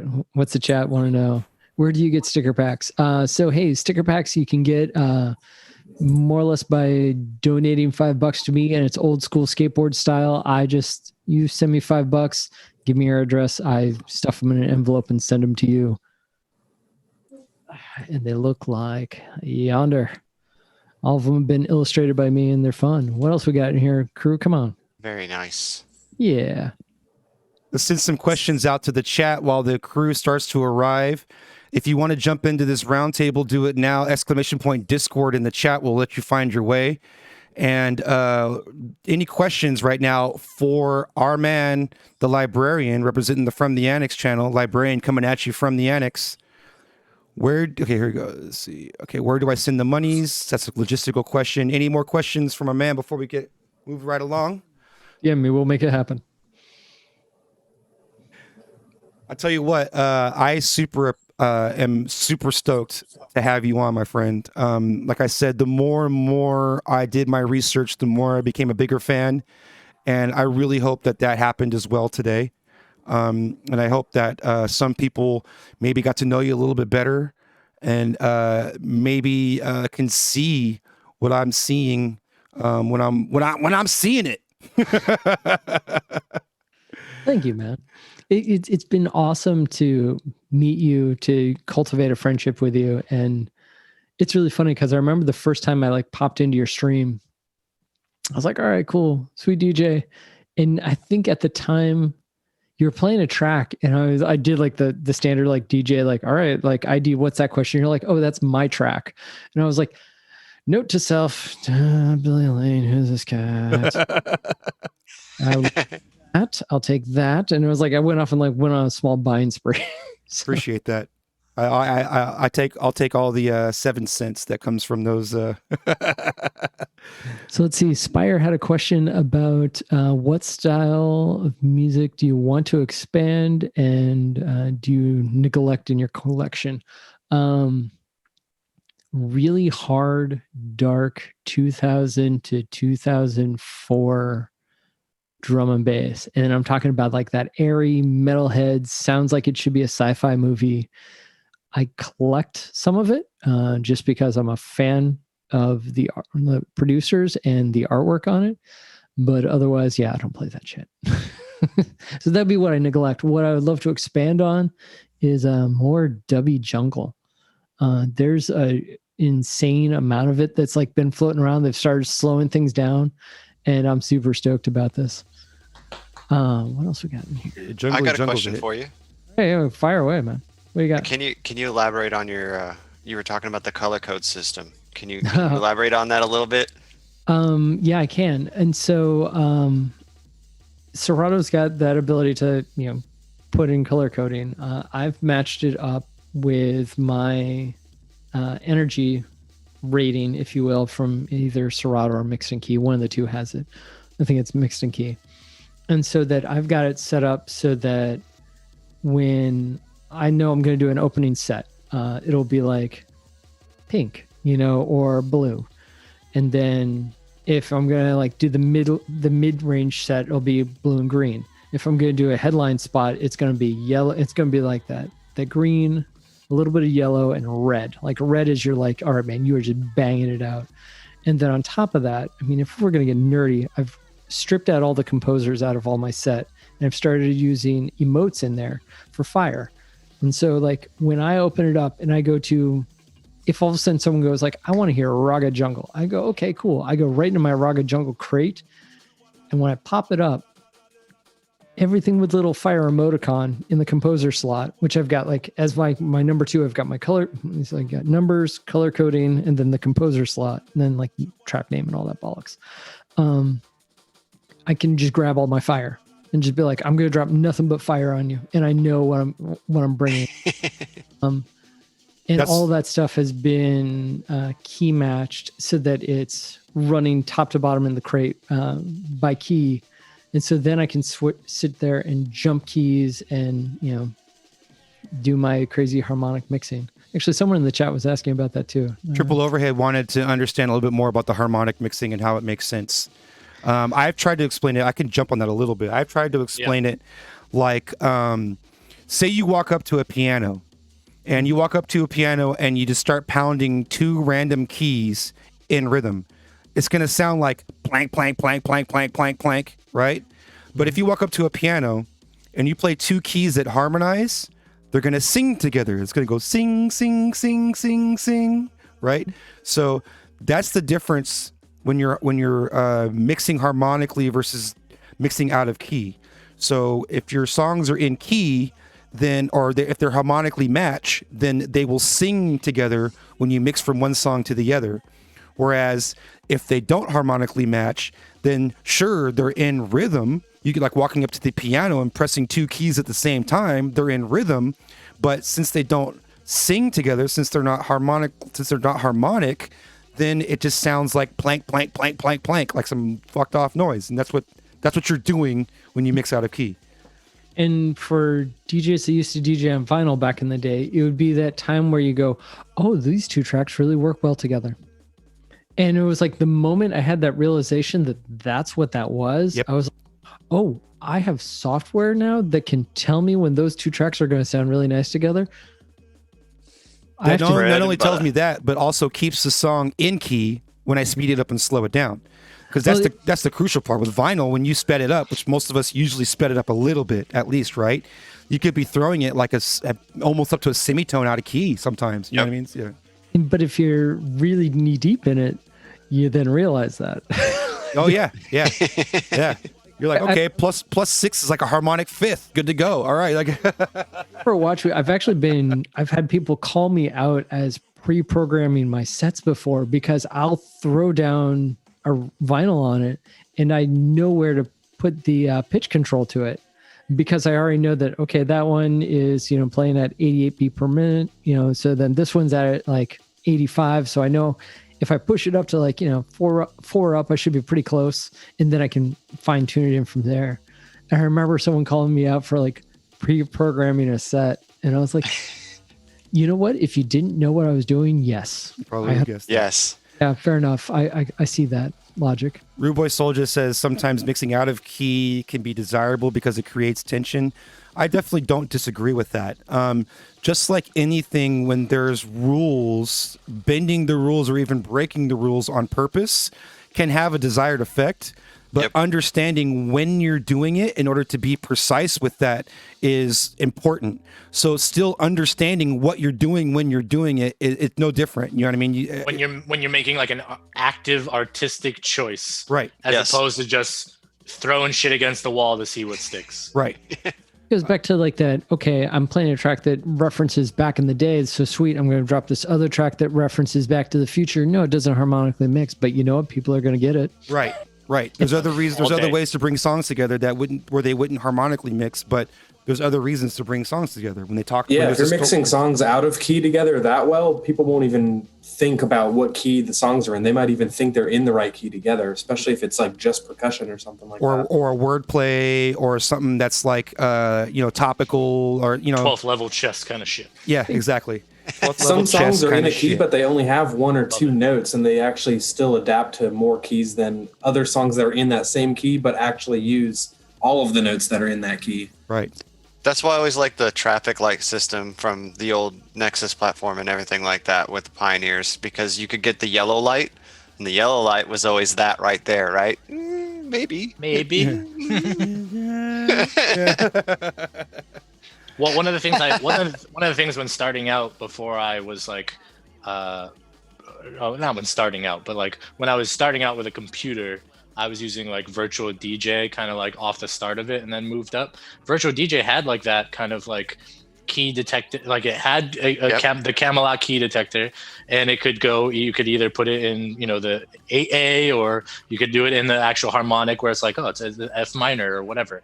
And then you could also set parameters to be like, all right, so go like show me songs that are like in that same BPM range plus or minus this, and then the key range plus or minus that. Right. So you can like whittle down your library and be like, oh shit, this will sound good next to each other. Recordbox does that. Recordbox DJ does that now with the recommended track section. It's beautiful. It's a beautiful thing. I love the recommended track section. That's a huge feature in Recordbox, and was a big gain whenever I moved from Serato over to Recordbox. It really was. A lot of us who have tens of thousands, even more sometimes, of songs in our library, right? Anything that is going to narrow our choices down, not pick for us. That's the common misperception, is like these suggestive algorithms are picking songs for us. That's not what it is.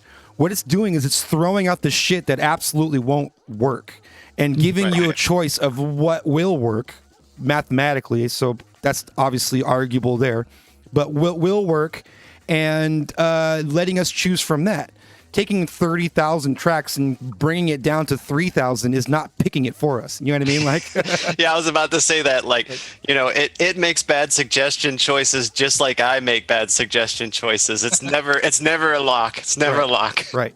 Really, all it's doing is it's making you that record case, that flight case. Yeah. You know, from the day when you had to like roll in with, Exactly. it's that same thing, except now I'm whittling it down a much larger, infinite virtual collection. Right. So, big up Darth Vader. Appreciate you raiding in, man. That's awesome. Man. How was your Always. stream? Oh, it was really good. I got a bunch of I got a couple of good raids right off rip. Like Aiden Scott raided me, so Nice. that started off nice, and then I got a couple other raids. DJ Wonder threw me a raid as well, and that was cool for like a bunch of new people to kind of check out the stream, because that stream on Wednesday it ain't for everybody, but the people that are finding it and loving it I appreciate them. I try to pop in just before I go up, because you're starting just before I go up. About that time, yeah. I even stopped early because I was like, I want to come and be there for the librarian and whatnot, and see and just chill, because I never get to like, I very rarely get to like pop in here unless I like. Yeah, man. You Totally bet you shit made an stuff. effort, like to come in here Always. after your stream. I mean, after my stream, I hang out in the spot that I raided in on the couch. Like I'll say my piece, chat a couple of times, and then it's just on, and I'm fucking laid out. Like just let my back rest and like get over it. So I appreciate you chilling in the garage, and that handsome gentleman behind you just flexing those guns.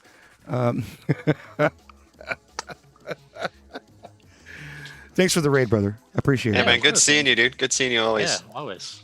Uh, Happy to be here. the- I don't play jungle, but I love it, and I love the community, so that's pretty much why I'm here. Well, let I me like your let me streams, clarify. Let me clarify this mission statement of this channel. It Sorry, is, I yeah, know this it's is not not more than that. 100% jungle or go home. I'm sorry, you're right. Yeah. It is all jungle or go home. I'm gonna get in trouble. I know it's not, but there's a lot of the guys that do play that kind of stuff, drum and bass, like a lot of that stuff. Yep. A You're lot right. of the stuff that I don't play. The channel's So called I- 916 Junglist. I get it. Yeah. It's true. It's true. But I know, but you don't like to be pigeonholed, and I, as a friend, don't want to do that for you either, because this channel has diversity and it does a lot of other things, and it's great for the community that's here. It's just there are a lot of drum and bass loving type of people that just Can we happen to be get here. a shout out to Darth Vader in the chat so Same. he can just take a drink of his water? Stop rambling on. I love you, man. I love you. I love you. That's why I'm here. Dude, seriously, we've met some amazing people. Meta Pattern, all the way from Atlanta, up in here as well. What's happening, brother? How you doing, sir? Get yourself off Doing mute. excellent. Stoked to be here on my first Wednesday call with you guys. Big ups. Hell Yo, yeah. glad to have you. Your stream the last time you were on the show was outstanding. I've been catching your shows every now and Was. then, Thank as you. well. Dude, awesome channel. Appreciate you being here for the sesh. Respect to the kiddies. And that's Yeah. EROC, EROC, out of Dallas, Texas. Minus the K. Minus at the K. Nova. He's not the EROC that was on Twitch Music Tips earlier today. That is right. This man is the EROC out of Dallas, Texas, and he is an authority. I'll tell you right now, he is an authority when it comes to stream tech. Mans has been behind the scenes for a long time, even before we've known each other for a long time. Back in internet radio days, he was the person Yep. that I was my point of contact when I was having problems connecting to the server or getting files transferred over to FTP servers and all kinds of other things that we were doing on the back end. E-Rock was my point of contact for DMB radio. Big up, man. Big up, man. Glad to be here. You know that. Always, always. How are your streams been this week? How's your streams going? They've been awesome, man. Like everybody, Librarian said, slow and steady wins the race. I can't emphasize that enough. Consistency. Everything you said earlier, man. That's kind of what I'm finding with it is just got to show up, got to put the work in. Again, Librarian, I think that's kind of what I find is when I put the work in, that happy place stuff shows up. And I that's what I really love about Twitch. And then just kind of finding all the channels, man. Roaming all you guys' channels, finding new stuff, just trying to support where I can all day long. You know that though, Billy. So again, respect. Thank you guys for having me again tonight. Big up. Can we get a shout out to E-Rock in the chat, please? Go ahead. Actually, no, I'm just curious, like for, the panel here, like how many of you just like straight up go trolling out, or trolling is the wrong word, but like scavenging out through Twitch to find new DJ talent? And All the like, time. Now here's a question. When you're looking, for me, like my biggest cue is like I sit there, I start like reading the titling, and I'm like, okay, like have they identified what they're playing, and or like is their setup cool? Like if they've got a cool setup, I don't care what you're playing. I'll go check it. I'll go check you out for a while. But it's always an interesting bag where I'm like, everyone like loves to give you their DJ name, and I understand the importance of identifying that. But I'm like, give me a hook. Like, Go ahead. No, go for it. The best thing I like about Twitch is I have no consistency in what I like and what I find and what I follow and what I subscribe to at all. And this is one of the first places where it's really been like that for me. Mm-hmm. I mean, it could be anything from I don't know. I watch people in Australia, at like 5 a.m. before I go on shift for work, all the way up through UK to US into the night, and I just think that's amazing. We used to talk about this way back in the day, in the early days of the internet. It's like drum and bass TV days and stuff, where you would do a 640 by 480 video window, and everybody's TV, like, I haven't seen that for this is what this is going to be. This is what we're doing. And a decade later, we didn't have it, and now we finally got it. And I can't tell you guys, like every day I wake up just super excited about this, and just watching it grow, it just blows my mind away, man. I was saying it back then too. I was like, even if the technology is there, it's going to take some kind of a social something to throw us into this culture, because and I was saying, until my mom is FaceTiming me instead of phone calling me, this shit isn't going to go video. Like, it's not going to be a live streaming Ready Player One type, or whatever you want to call it.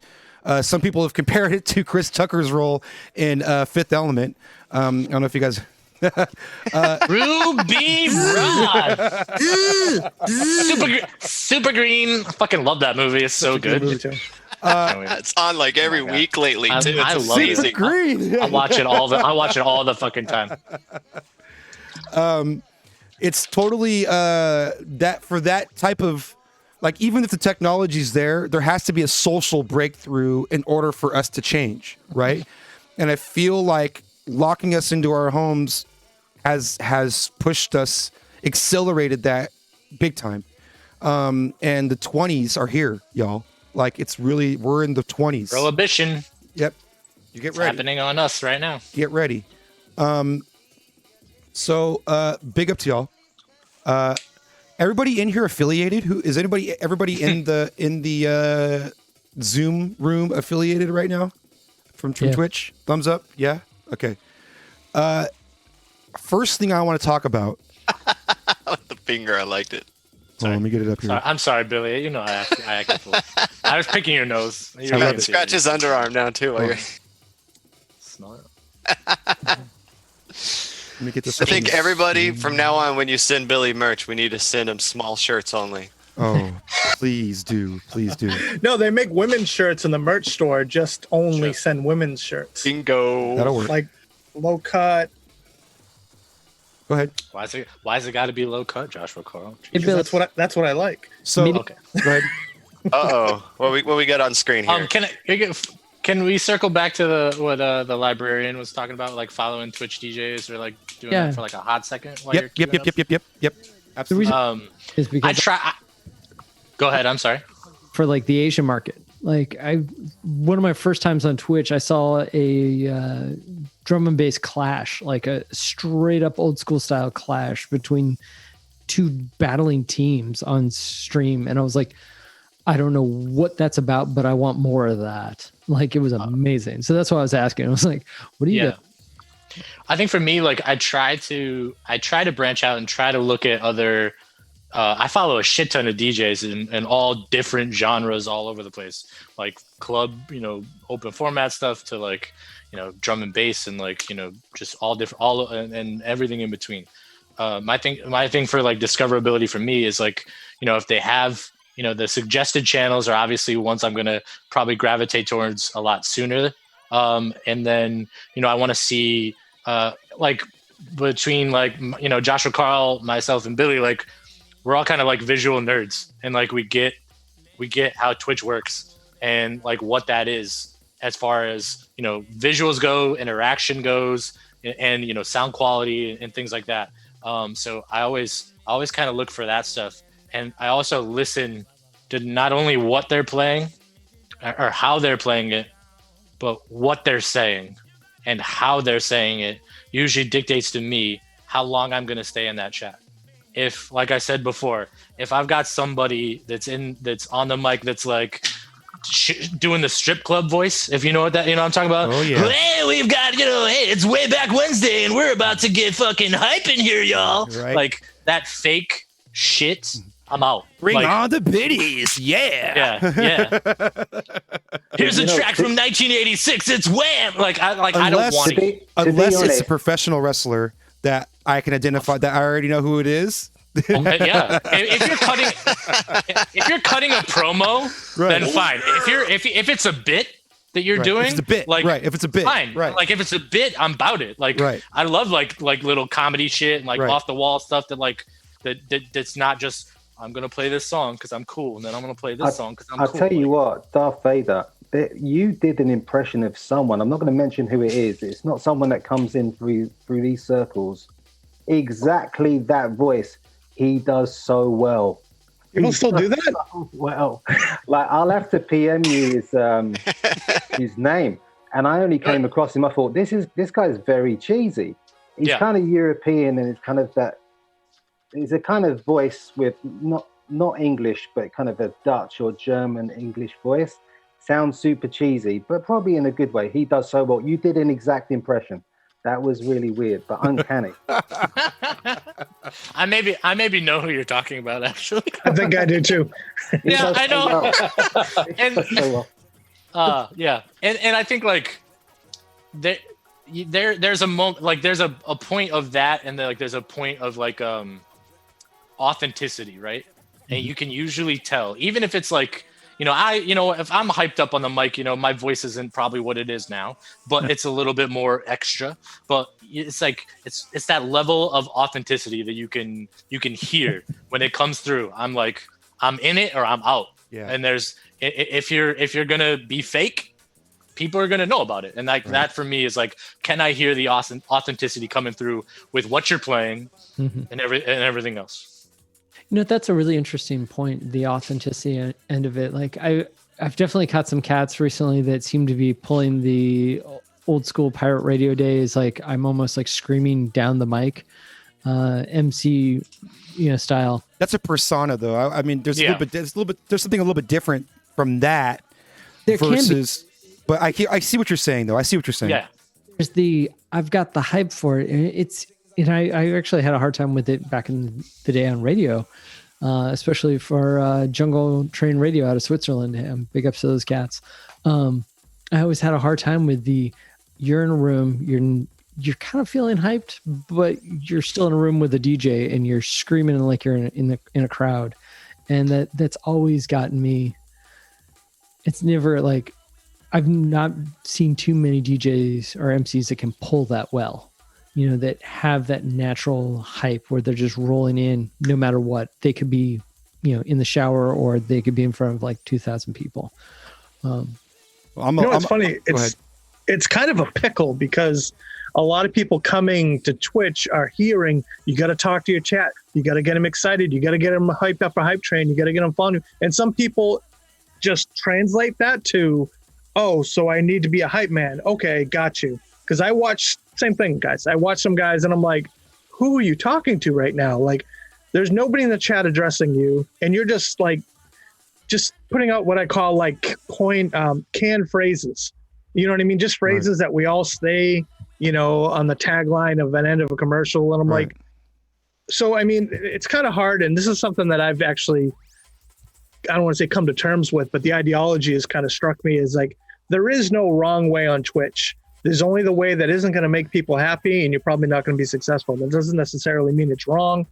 So if you want to be in that lane doing that, we're all going to make fun of you. But hey, if it keeps you happy and you think you're doing well, like we all have that friend that thinks he's a lot cooler than he is, and you're like, hey man, like listen, you want to peg your pants and wear your British Knights, I'm all for it. But wait, in our group chat, who is that?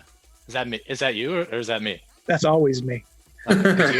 Hey, another thing about being hyped so often is there's nowhere left to go from there. So if you're a little bit more reserved and it's your birthday stream and something insane goes down, or you get that huge rate from like a super popular streamer, then you can really be hype and people actually see that like it's a legitimate hype and you actually have somewhere to go from there. That's a part of entertainment. It's part of storytelling. It's a part of movie scripting.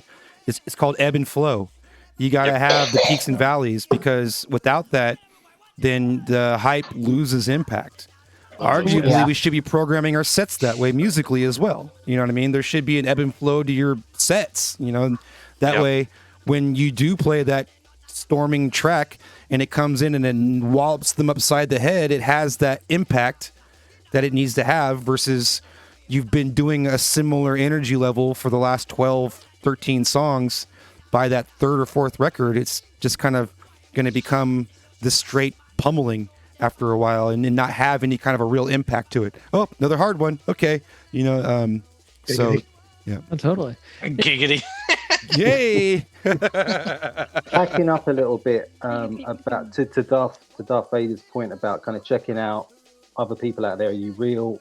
Or getting a vibe off you and the stuff like that. It's funny. I don't know about you lot, but every time I check people's streams, I end up feeling a bit depressed because everyone's so good, and I can't. And I think this I've just come across as a bit shit compared to this. This is like I was watching Joshua's stream the other day, and I was like, he's so bloody good.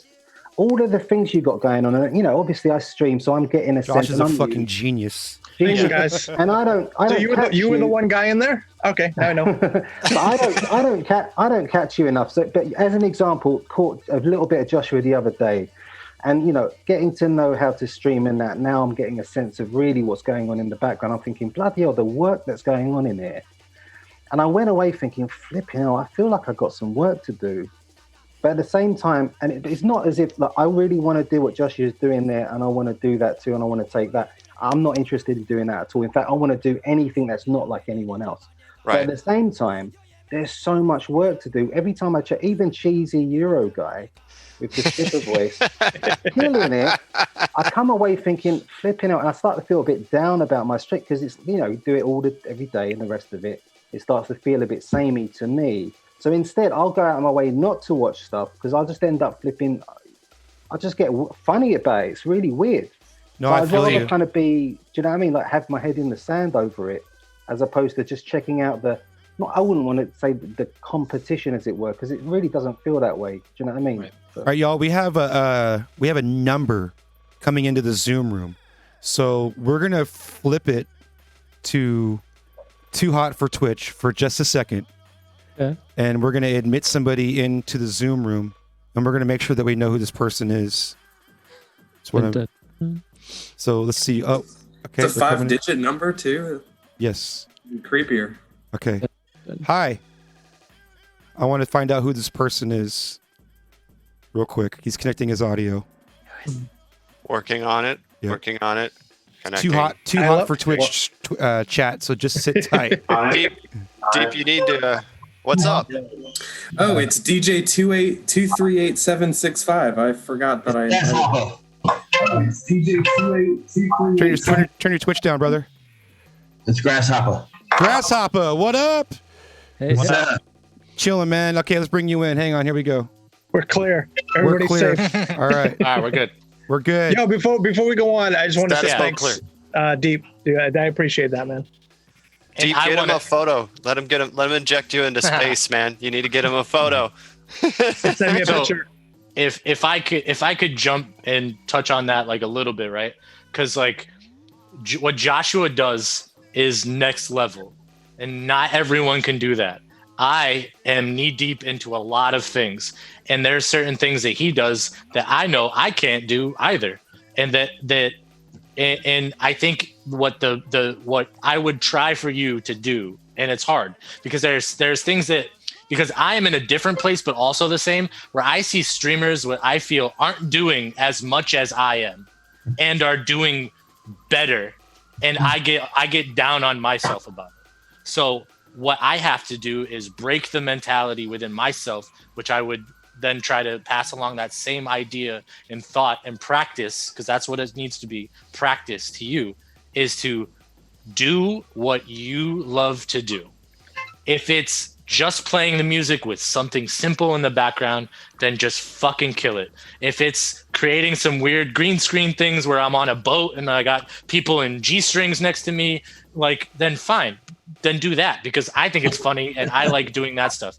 The comparing someone else, putting your own self-worth into someone else's stuff is an only negative thing. And I myself suffer from that too at times, where I feel like, all do, man. Every single one of us do. You know what I'm saying? So I gotta say, crushing it, bro. Good point. You know, like Billy and I were watching Zicky Dice the other day. Zicky Dice, baby. Zicky Dice, man. And I did not know this geezer existed until Billy hit me up with the link, and I was on the floor. Could not believe what was going on. And then those that don't know, real quick, sorry to cut you off. Those that don't know, Zicky Dice is like a D-lister wrestler. He was in NWA years ago, not the rap group, the wrestling organization, and he has since probably seen better days. But his Twitch channel is absolutely hilarious. Go ahead, keep going. Talk about it, right? Can you link that? Yeah, man. We were watching it. I was watching it. I was like, why? It's a good point about numbers. Numbers is fucking, like, it's terrible. Like, now I'll turn off my phone stream whatever manager on my phone, because I can't avoid looking at a number. So I'll just turn it off, and as a result, I don't know. Most of the time, I don't know how many people are watching me, and actually, it doesn't actually matter. Zicky Dice the other day, Billy, there's 22 people watching him.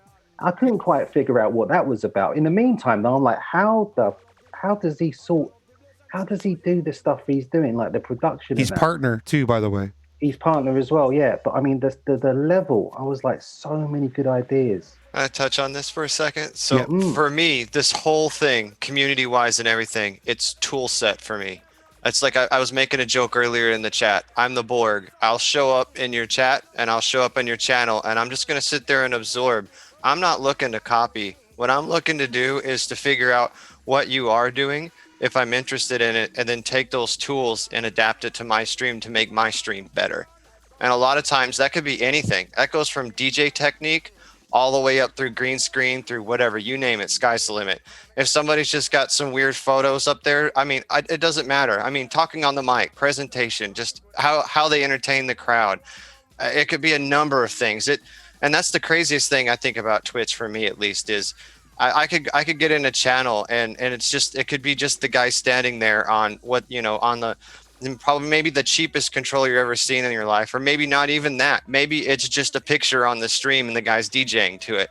But his presence or just the community in his channel keeps me there for hours, right?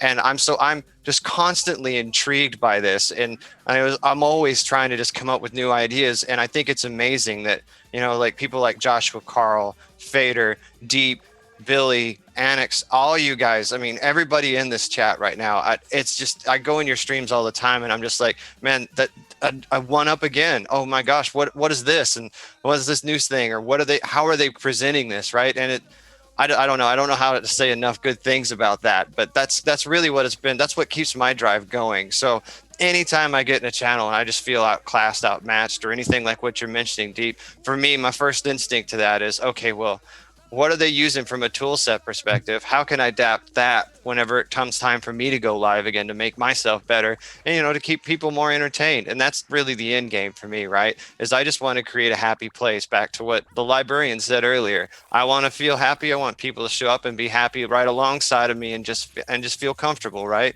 I mean, that's the whole end game. So.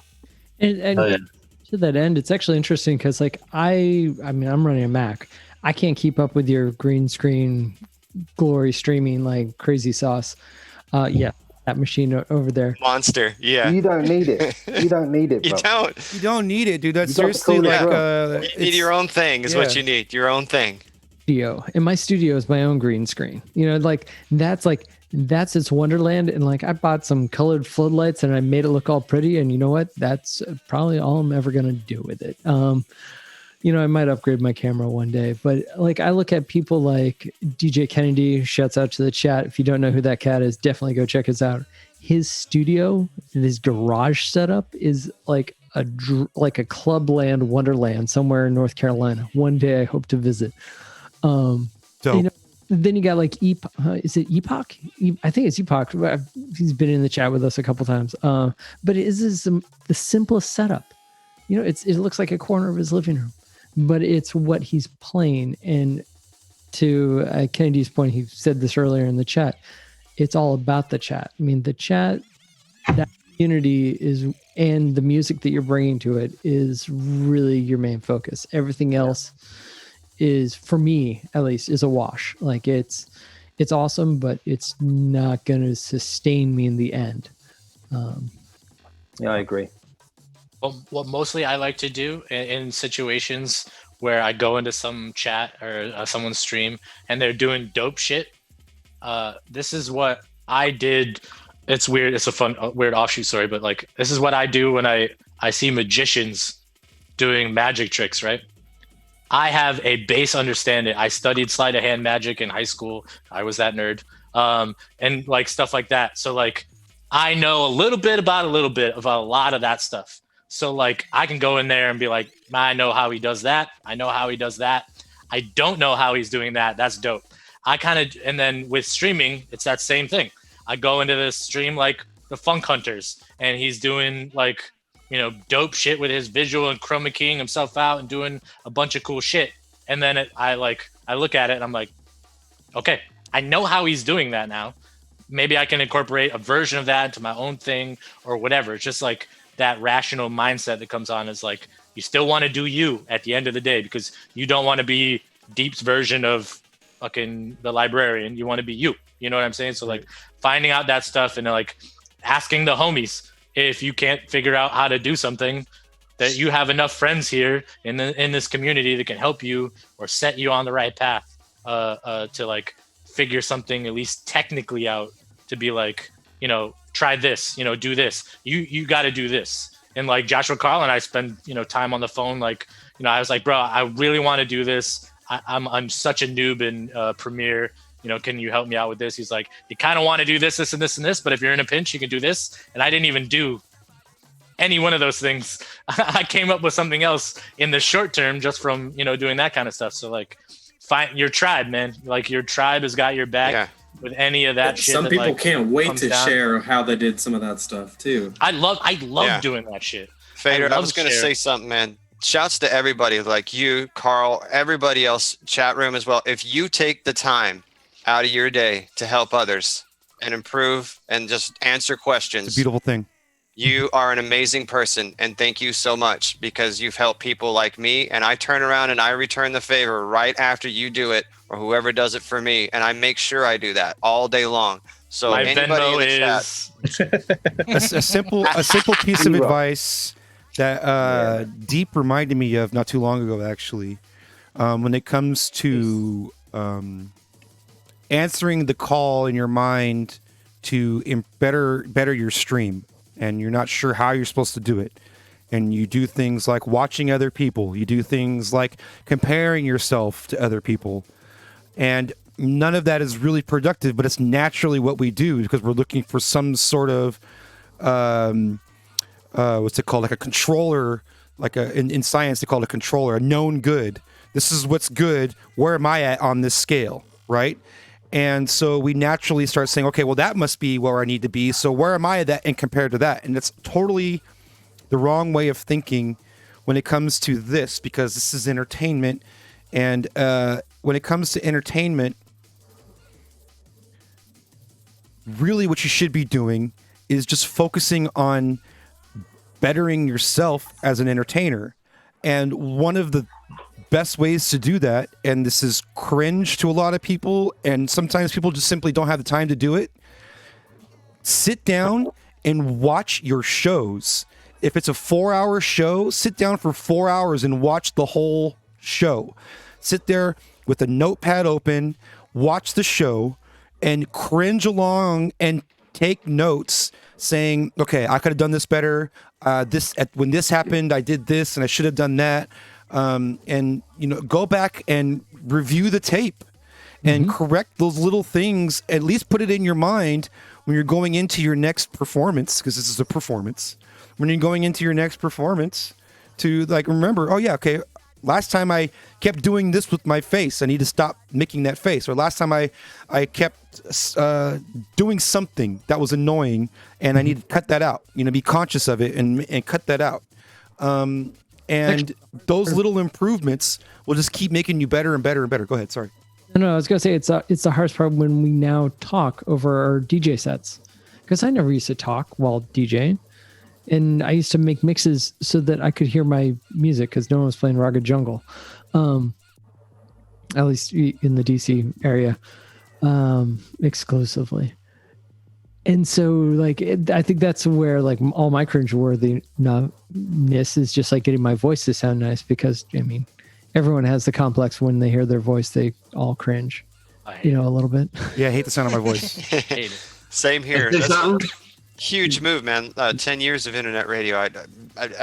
Basically, it was the, hey, make sure you talk every 30 minutes because iTunes requires it for the podcast. And that was it, right? Oh. Mm-hmm. And then up until going on to Twitch, it was a huge leap, right? And when I first started on Twitch, same thing, man. I was I'm not going to stay away from the mic, and now look, it's in my face. Literally right there, just like Billy and everybody else these days.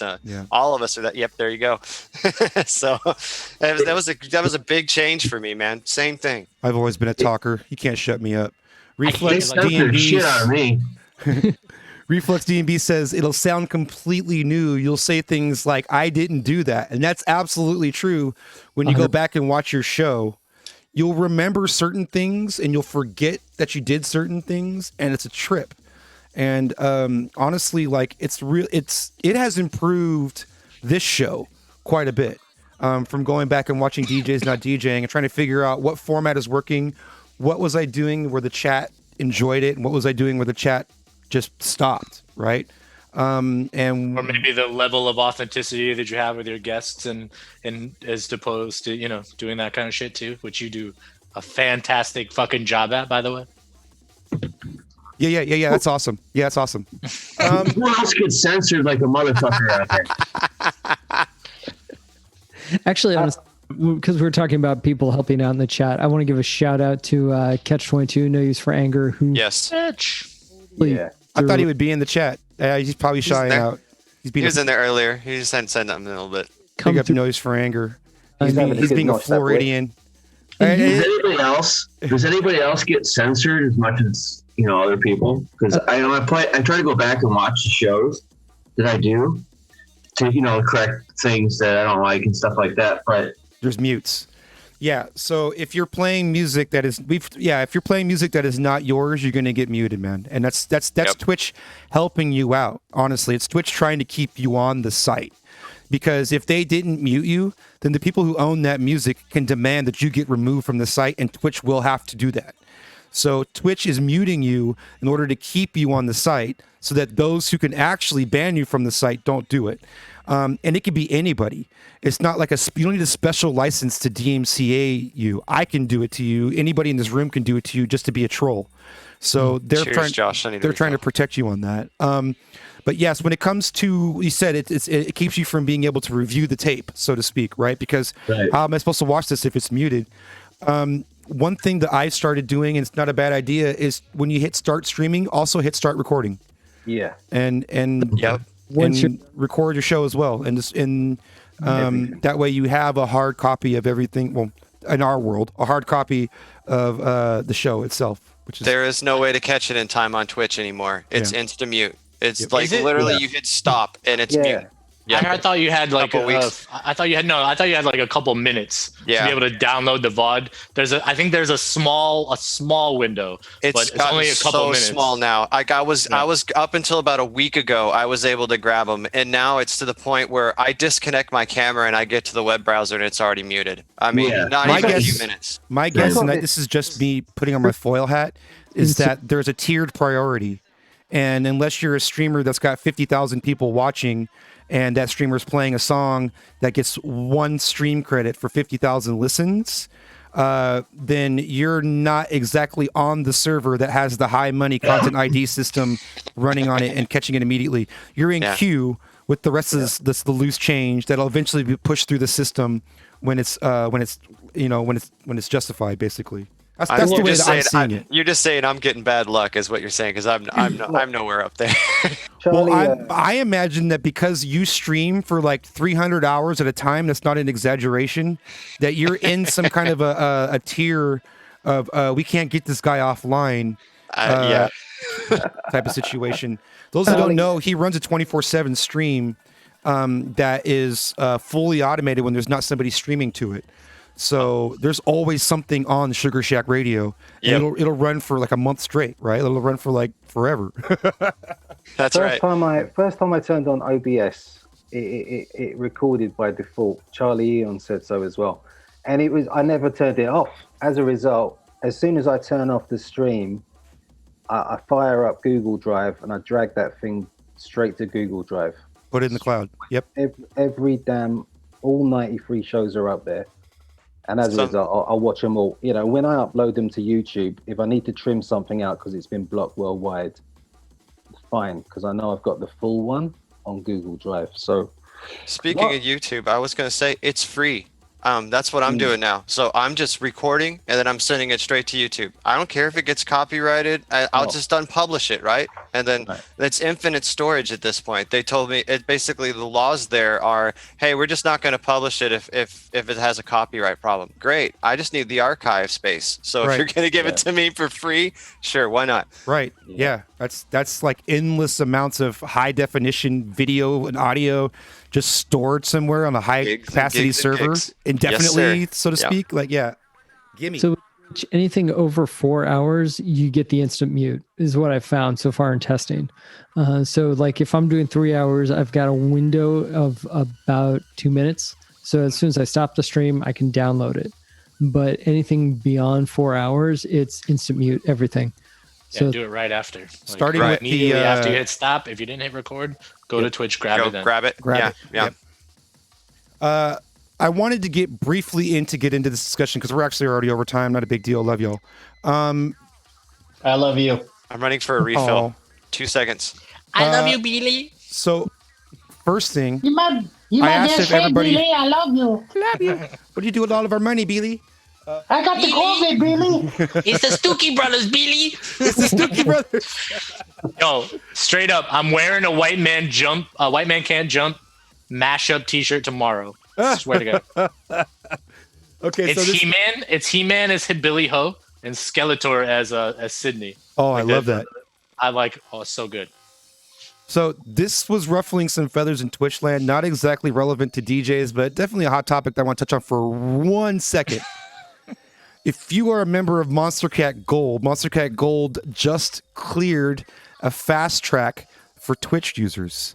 So now if you use Twitch and you subscribe to Monstercat, what Monstercat is it's a royalty-free music service that allows streamers to have background music that will not get popped for a DMCA.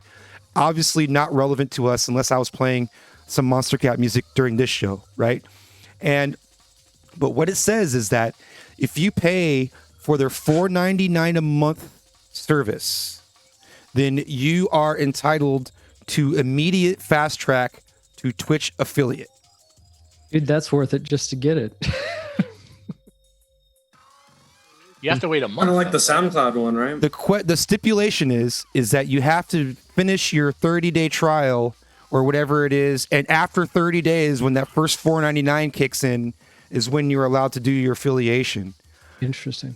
So a lot of gamers who have been grinding trying to get this affiliate status and some of us may have had a different experience with that, myself included, are actually getting kind of pissed off that anybody who just pays $4.99 a month immediately gets this affiliation on Twitch. How much for partner? Like 50, $100? Asking for a friend. Asking for a friend. I'm not trying to sweat a purple check mark over here, not at all. You like started this game in 2017, and I did the grind, and I did the whole affiliate thing. My main push out of that is I wouldn't want to do it again. Yeah. Like I wouldn't want to go through that grind again because it sucked. But now that you had to go through that. No, now that I'm here, it's just like it's cruise control. It's 6 days a week on Twitch, and it's barely enough for that partner checkbox on one of 3. Just saying. I mean, 6 days a week on Twitch, and I can't imagine. I can't imagine if you get the 75 and the purple checkbox comes, and then that commitment to all that.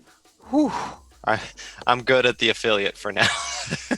I was one of the lucky ones who made affiliate in about a week, and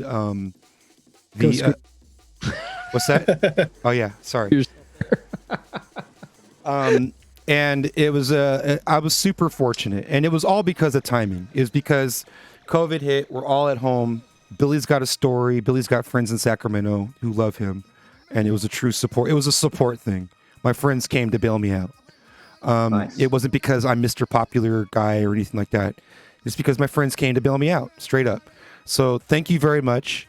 Now, this is not the first fast track, because I signed up for the SoundCloud fast track even though I didn't need it. The SoundCloud fast track was the same thing. You signed if you were SoundCloud, you applied with your. It was not quite the same thing. Let me clarify. With Monstercat, all you needed to do was subscribe to $4.99 a month, and you're in. You're shoe in. SoundCloud, what it was you had to apply with your SoundCloud credentials, saying I have this many followers, I have this many plays on this many tracks, and then they had to approve you to become affiliate. And I never got the results of that because I hit affiliate in the first week. But this is not the first time Twitch has been offering fast track to affiliate for those in some sort of a music oriented space to some degree. But I can see how like somebody who grinded hardcore in to get affiliate feels like this is a slap in the face. It took me like a month and a half, but this is like pre-COVID, so like I was already an affiliate like before that had happened. But it took me probably like a month and a half to kind of like really get the ball rolling of like doing it relatively consistently. Right. And that's really all that they want to see, is that you're not wasting their time, that you're doing something on a regular basis. And 3 views. I was also streaming like a shitty game that like there's no community for, and it was like an awful battle royale and no one watches. So. I had the Shack 24/7 before COVID, and I don't even know. I think it was 4, maybe 5 months before affiliate showed up. And like I said, that's 24/7. So yeah, no fast track for sure. But Billy's kicking butt over there, like you said. So. Hell yeah, man. No, I actually forgot how long it took me to get affiliate status. I'm sure I could go back and look, but it took me a hot second to do it. Exactly the same as Billy. I applied for that SoundCloud thing, and then within like 9 days, I just never heard back from them. I wasn't even sure if I paid for anything. I was like, are they even going to email me? But by then I become affiliate anyway. I properly got sucked into the gamification of it. I still get spammed like, oh, another regular achievement awards. I'm like, fuck this, man. I'm done with this. You know what I mean? I'm not really...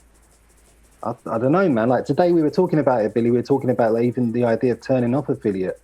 There's a part of me, I'd like to get paid for streaming, but I don't want to get paid by way of friends. Frankly, these people that check in on me and I check in on them are friends, really. That's not really what I'm looking. Right. You know what I mean, I'd like to it'd be nice if it'd be like, dude wipes. Right, exactly. Dude wipes. Get that CPM. It's cost per meal, the advertiser money. That's what yeah. You know what I mean. But that would be nice. But obviously the numbers ain't there. Right. There's a part of me that feels, I don't want to insult anyone, but sometimes I feel a bit uncomfortable when that money comes in. It's like, I'm not really here for that. Do you know what I mean? I feel the same way. Anytime people start throwing bits, I'm like, thank you, because I appreciate it. Because at the end of the day, it will maybe take care of my electric bill, I'm still trying to recoup everything I spent since March. Yep. So anything that comes in to date, immediately it's technically getting rolled back into what I already spent. Right. But still, like when someone I know or a close friend starts throwing money, I'm like, dude, like I know your situation, man. Like, lovely. I appreciate it. Don't get me wrong. Like, here, why don't we do this? Here's a link. Go put this on your Facebook. Sharing is huge. Like, just literally just hosting the channel in your Twitch or sharing it out to your Facebook. Like, that's huge. You know what I mean? Like, that does so much for us. And it's honestly, sometimes it just feels like it's asking people to jump through fire in order to make that happen. And I get it. I'm an easy share. I don't know if you guys have caught my share. I share all your guys' shit. I'm down for you guys. I'm highlighting you guys. Speaking of, or getting like that, I like. So I've got like a DJ. It's like 5 DJs of the week that you need to. Thank you for teaching me about dynamic follow. But it's been a great hit. Like, I love it because it just gets other people hyped about stuff. I kind of look at popping in and giving bits to people or following them as like if I saw you out someplace and I hadn't seen you in a while and I was like, hey man, I want to buy you a beer. I kind of see it being more that kind of thing. Yep. You guys all live in different places. I can't see you all the time, but I am connected to you. I'm connected to you through the community and through the music and through all that other stuff. And to me, I mean, that's something I would do for my friends anyway. Right. I feel no guilt in doing it. And I have friends that do it as well. I have one particular friend who's so overly generous. I had to tell him, I'm like, dude, you need to stop giving me bits. And he was just like, yeah, well, I'm not throwing shows right now. And I'd be paying you to throw a show for me or to play for me. So I'm just giving you that money, which was mind blowing to me. But he finally stopped doing it because but I mean, it got me through some periods of time where I was just like, well, he's like, well, how's it going for you? And I said, well, if I don't clear a check before the end of this year, I'll probably end up losing it. And it was like, all of a sudden he just came in and was just like, well, here's your first check. Boom.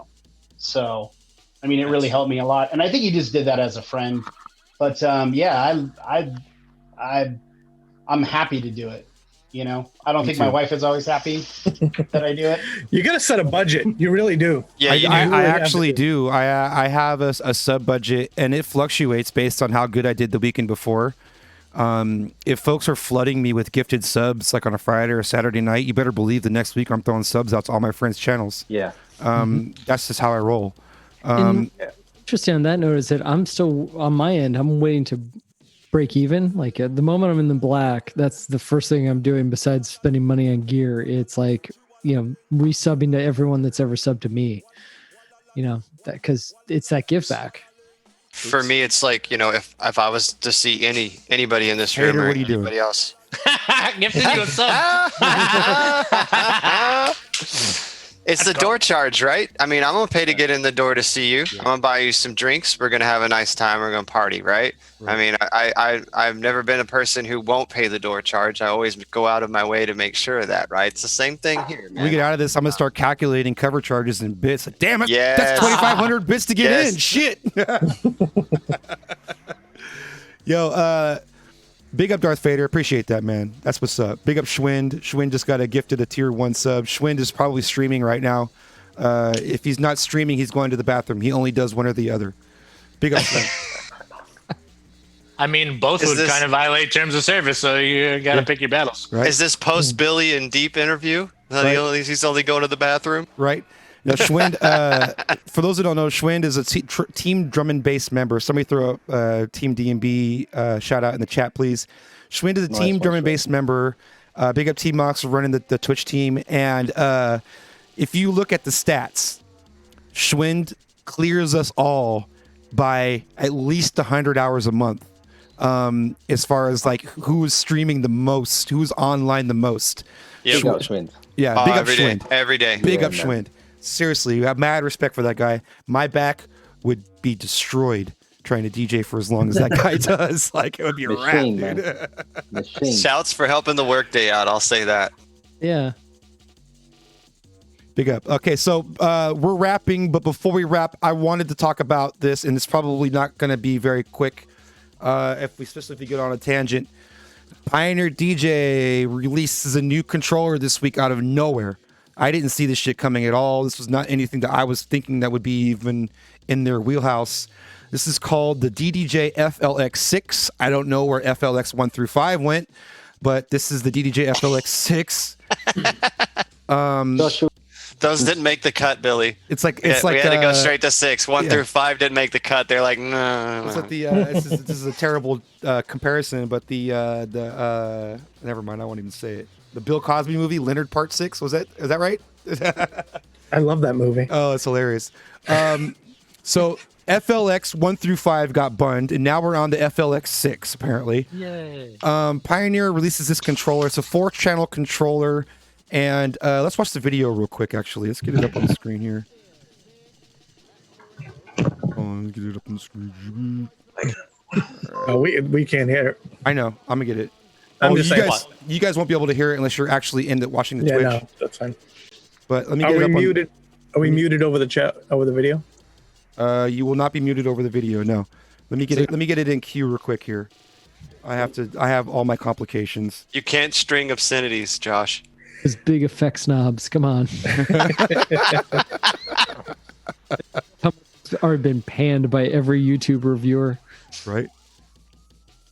Hey, we need to be quiet. I mean, you have a giant trigger. Let's see here. Okay. We're just gonna be like Tourette's on the video. If you touch the back spin wheel, it fuck. Yeah. All right, here we go. All right, coming in.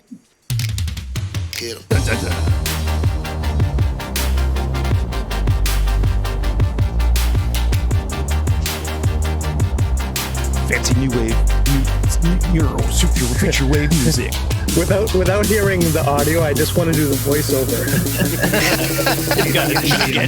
Look at the size of that knob. 2 can rock party. I feel like there's better genre merges. In a world where there were no XLR inputs, you can't even plug your phone in to fake it. Yeah, exactly. Don't have a power plug. You can face your monitors away from you and towards the crowd. Come speak with your headphones. Triple yourself. You too can be a thought on TikTok. Look at the size of that big old knob. Yes. Knob crew representing. Yes. Okay, Jog Cutter. I hate it the most. I hate it. That's what I'm the most into that. Thank God I don't have Make the me touch to Jazzy crossfader. Thank God I don't need a touch to crossfader. I can scratch with the press of a button. This is a transform, Dad. Fuck you. It has an online feature where it dials up a real DJ and he scratches over the top for you. Baby's first transform. Billy, I'll tell you what, bro. It's a shame they can't hear us. This is fucking solid content, bro. Oh, they can hear us. They can hear us. Oh, they can hear us. Yep. Fucking good then. The mic is hot, yo. Oh, good. Fuck anybody that has controllers. How about that? The chat can hear us. Fuck anybody that buys this controller. Years ago, we brought you the SB2. SB2 changed the scheme of DJing forever. FX. The fuck's it won? God, dude. It has automatic rewinds. Yo, it doesn't even have RGB fucking buttons. Like, it can't even do that. Like, come on. See how big the pitch shift button is, or the slider is? It's tiny. It's so tiny. It's tiny. Why is the crossfader not larger? Oh God. I'll tell you what, they're going to fucking clean up. They're going to clean up. They're going to clean up. because you know what? Ton of these, dude. Mop it up. Because so many of these. I don't know how cheap they are, but the SR2 is actually a pretty good. Dude, the SR2 is the same amount, and it's actually a decent unit. Yeah. It's a powered XLR master out with booth RGB unit. This is for people that don't. $600. Go ahead. Sorry, I didn't mean to interrupt. It's fun. No. Let me explain what Fader was getting into. Actually, 2020. Fuck them. Give me a second. Give me 1 second. Sorry, guys. Hang on. Oh, the police. Oh, the police again? God damn. Again? Well, this How week many, it's how many missable? guys are you doing? How many guys you got in there? You are violating current Oh, I knocked my camera COVID-19 over. restrictions. Awesome. It sounds like you've got a party more than 6 in your house, sir. Tacos? Tacos. All right. Tacos are cops. How much do you reckon that thing is, that controller? $600. Okay. It's $600, right? It's $600. And sorry about the knocking over the camera thing. So here is the DDJ 400, okay? It's DDJ 400. It has what it has on the back. It has the exact same layout as the back. Well, it's almost the same layout. The other one has a booth and master RCA outs. So what they've essentially done is they've taken the DDJ. There's a lot of the same exact hardware. Yeah. And this is the same pitch, the little pitch slider we were bitching about. Same pitch slider, same buttons, same play and pause, same faders, everything. It's the same. It's just bigger jog wheels and a few other things like the giant fucking glowy knob that I have still not sure if I even like that. I think that's where the 6 comes from. I think it's in between the 800 and the 400. I don't think it has to do with the 6 effects. I think the 6 is because it's kind of like right in between the 800 and the 400. Agreed. Plus a couple of new features since it's But they didn't want to call it the 600 because it's not a standalone mixer. And that's my point. This is a bus powered controller with an audio interface in it. Yep. That's all that it is. It is not a mixer. Okay. So the new one's the same, right? The new one is the same. It is a bus powered controller with an audio interface in it. Okay. So before all the DJs in here start scratching their heads and like pissing it off, I also have a DDJ 1000 that has everything, right? Let me explain to you who this controller is for. This controller is for the DJs who are at home right now. Oh, first of all, this controller is for the Twitch DJs who are at home right now. Bruh, just for Brandon. Who want to quad this control is for me to get into fights with people on Facebook over. It's like I don't understand it for that same. It's 4-channel, right? Are we saying this is for the Twitch DJ who wants a bus powered controller and is going to quad deck mix on Twitch, right? That's what this would be for. The idea They've here, mastered the 400 and they just need more. Here's the void in the market that Pioneer is trying to sew up. Okay, you have this whole world of DJs. These guys, the festival guys, the guys that sit there, play the song, and just put their hands up and vibe it out for fucking 50,000 people and the whole spectacle of it all. Those guys have been on tour for the better part of their entire lives at this point. A lot of the big dogs, guys and gals. And a lot of them have production studios where they make their music, and they even have laptops and stuff where they prepare their DJ sets. But a lot of them actually don't have a Nexus setup sitting in the recording studio. Right. And so Metric, he has a controller. So you're starting to see a lot of these cats that are, getting into streaming and they're DJing from home now. Oh, he's grabbing it. I knew he was going to grab it. I knew it. There it goes. Sorry. Yeah, it was coming. I knew it. And now it's like the new boombox, right? It's like the new ghetto blaster. It is. It looks so much like one, man. It's huge. True. It's huge. It's huge. It's huge. So it's massive. Does it fit in the box? I've never used it. Will it even fit in the box? I watched him unbox that thing and put it on that couch back there, and this is the first time he's moved it since he put it on that couch back there. I used it once and was like, nah. Yeah, we used it once. We saw a video. So what you have in your hands is what they should be using, and you're absolutely right. That's or even a DDJ 1000. Honestly, it's 1000 standard issue. Yeah, but this is a time when there's no income, and it's a time when the performance aspect of this has primarily been in the home, right? So they're making a controller that is designed for that void in the market of these cats who don't have a DJ setup at home, and they're buying these $250 DDJ 400 controllers, and they're getting this dinky experience, and it's fine. A lot of them are perfectly happy with that, but they're starting to get to the point where they want something a little bit more tactile, something a little bit more of a workspace, something a little bit more, dare I say it, prosumer, or maybe not professional, but prosumer. I love that term. Yeah. And that's what this is. So any mobile jock with the DDJ 1000 has every right to scoff at it because, they spent maybe, what? How much did the DDJ 1000 cost when it was new? Like $1,500, $1,300. Yeah. So they spent $600. They spent 50% of what that new controller costs. And in my opinion, the new controller might be a little bit overpriced, but I totally get it. I totally understand its use. So when you see a lot of folks getting talking shit on it, saying that it's a shitty beginner's controller, or why does it not have any XLR outputs or any like that? There's a purpose for it, and they're defining what the purpose is for the hardware. I think it's going to be a decent seller for their brand, in my opinion. and also, Billy, I'd say in the box, unopened. Unopened. Not only is it for those hand in the air DJs and that used to do their shows, it's for the 1,000 other DJs that want to be like them, and they'll follow. And it's not too high a price point. It's not too low. It's just about right.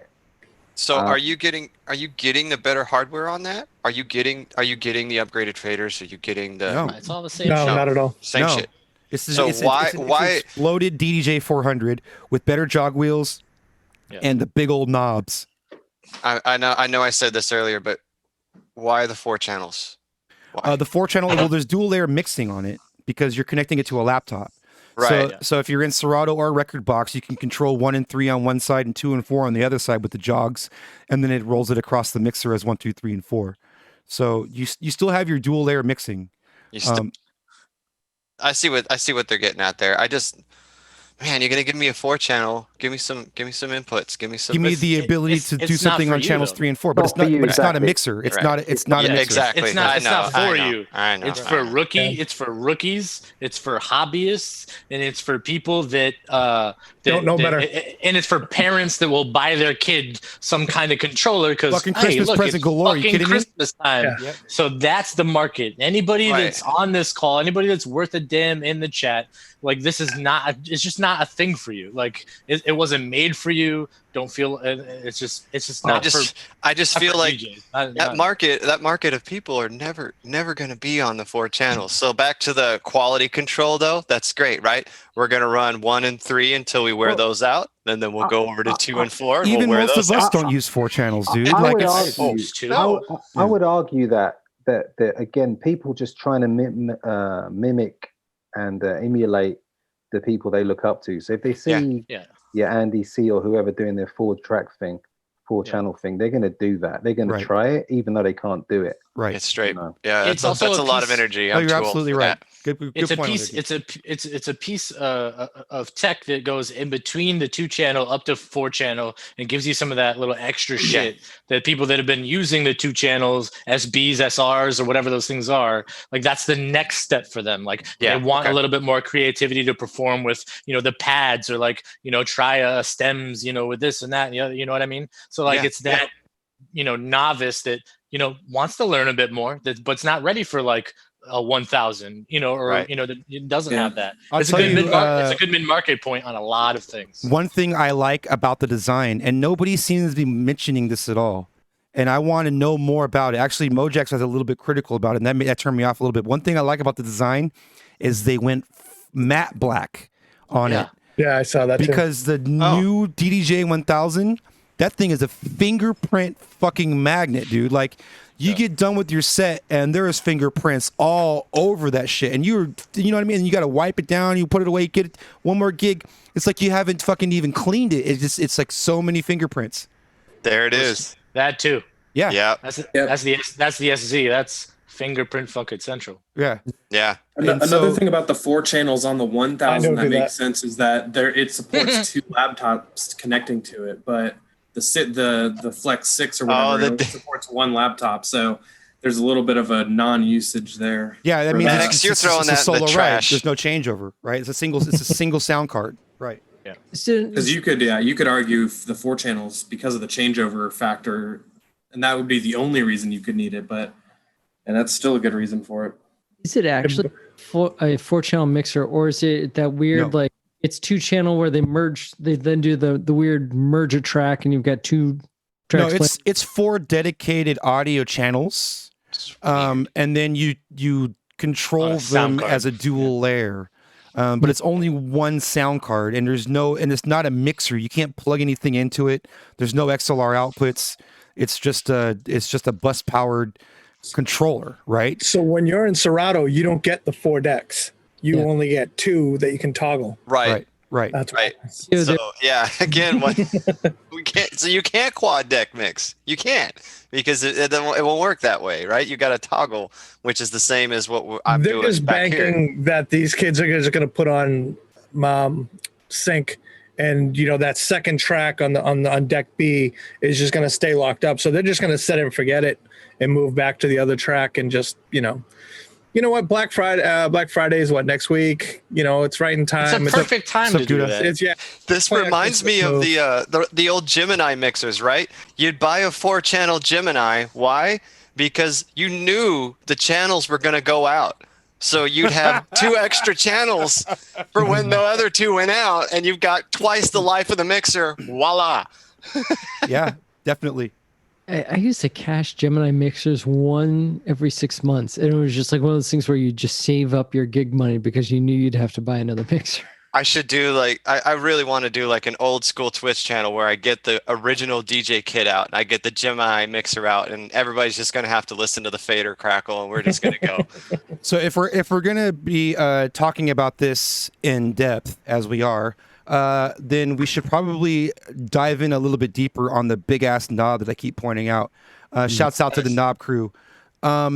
So what that is, make sure I got up on my screen. What that is called merge effects, or what's Deep's got heavy breathing going on right now. Yeah, you might want to blur that. There's no nipples on Twitch. Yeah, careful there. Needs to be censored, man. That we're gonna get in trouble. We're gonna get bunned down. So it says, okay. So basically, in a nutshell, what it has the ability to do is it has the ability to create what's called a macro effect. You can stack effects on top of each other to create a new sound. And so it's using the existing effects that are built in, like high pass, echoes, reverbs, and pitch shifting, in order to create what Rekordbox calls a release effect. And what that is basically the old echo out expanded. It's a way that the song just kind of evaporates into fucking thin air so that you can bring in something else, whether it's the same tempo or something completely different. And so it seems the design behind merge effects is this gimmick of being able to combine one of four different beat effects that are within the Rekordbox or Serato software into this like mega macro effect that allows you to kind of disintegrate the beat so you can start a new one. Honestly, not my style of mixing, so I don't see myself using it personally. And also, from the reviews that I've watched, I've heard that the timing is not based on your BPM. What? How does that work? Yeah. So in other words, on the beat grid or what? It's not based on the beat grid. It's literally seconds. It's literally the tail. The tail of the effect is a certain amount of seconds, and you have to time that in beat with your song that's playing, or it'll fall back to the song that was previously playing on the deck. So you could, in other words, you turn the knob and you affect it to shit to where you basically evaporate the fucking music. And then if you were to turn off that effect, it's going to stay silent for a certain duration of time. And then that song that you were just playing is going to come back in. If you don't either throw the crossfader, that song is going to come back in after a certain period of time.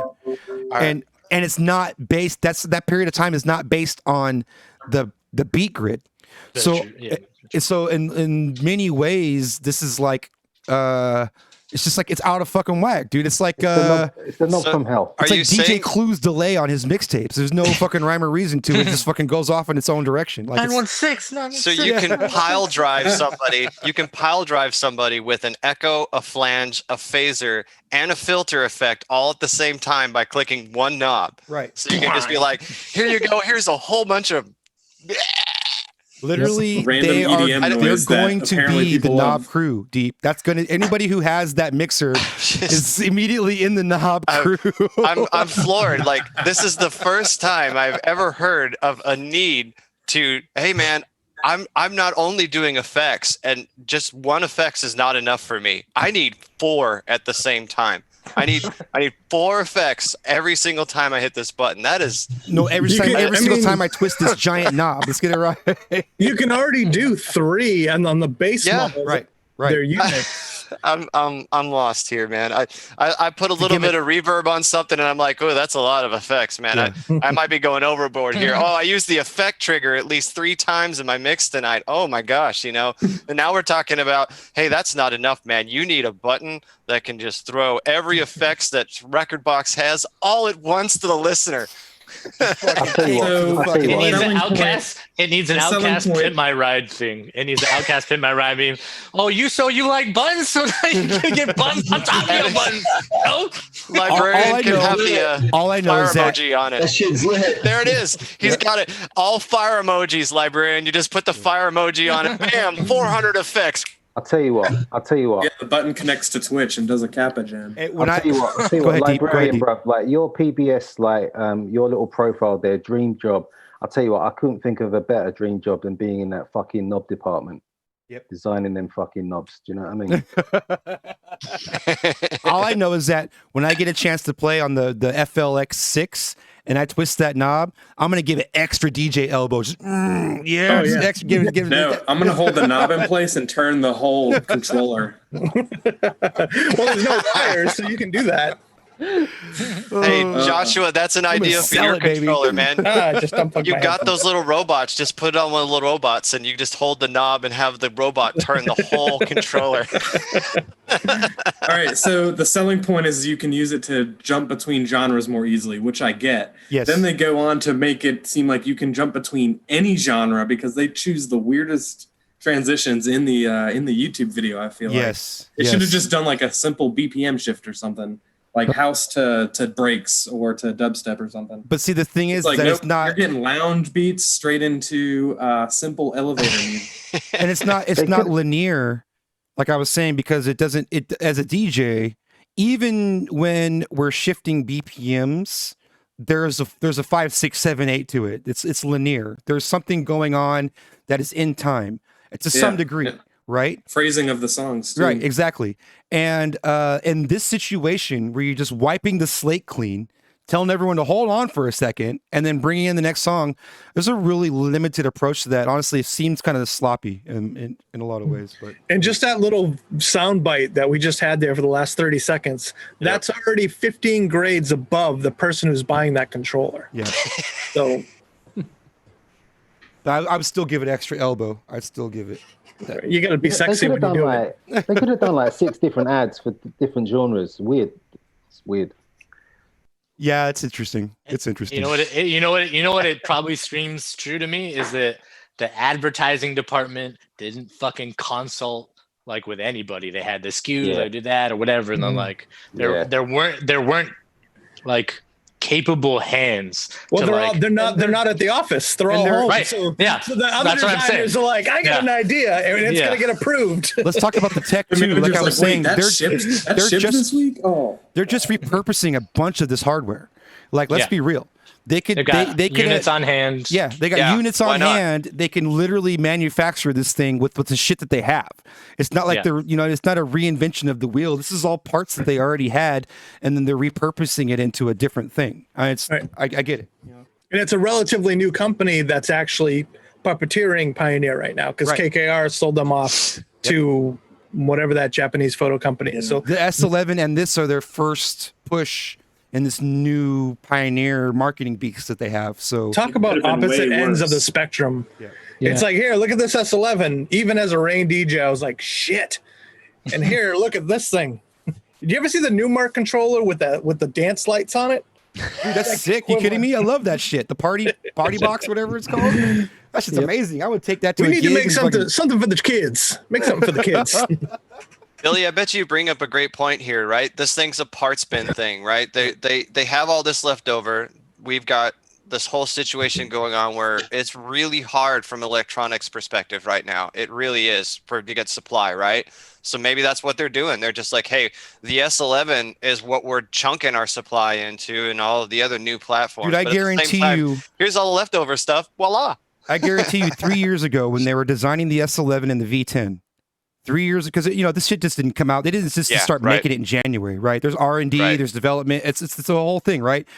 3 years ago when they were making this thing, they were thinking, man, we're going to come out with this revolutionary new festival mixer, club mixer, this V10. We're going to come out with this S11, this answer to the S9 that everybody's been wanting.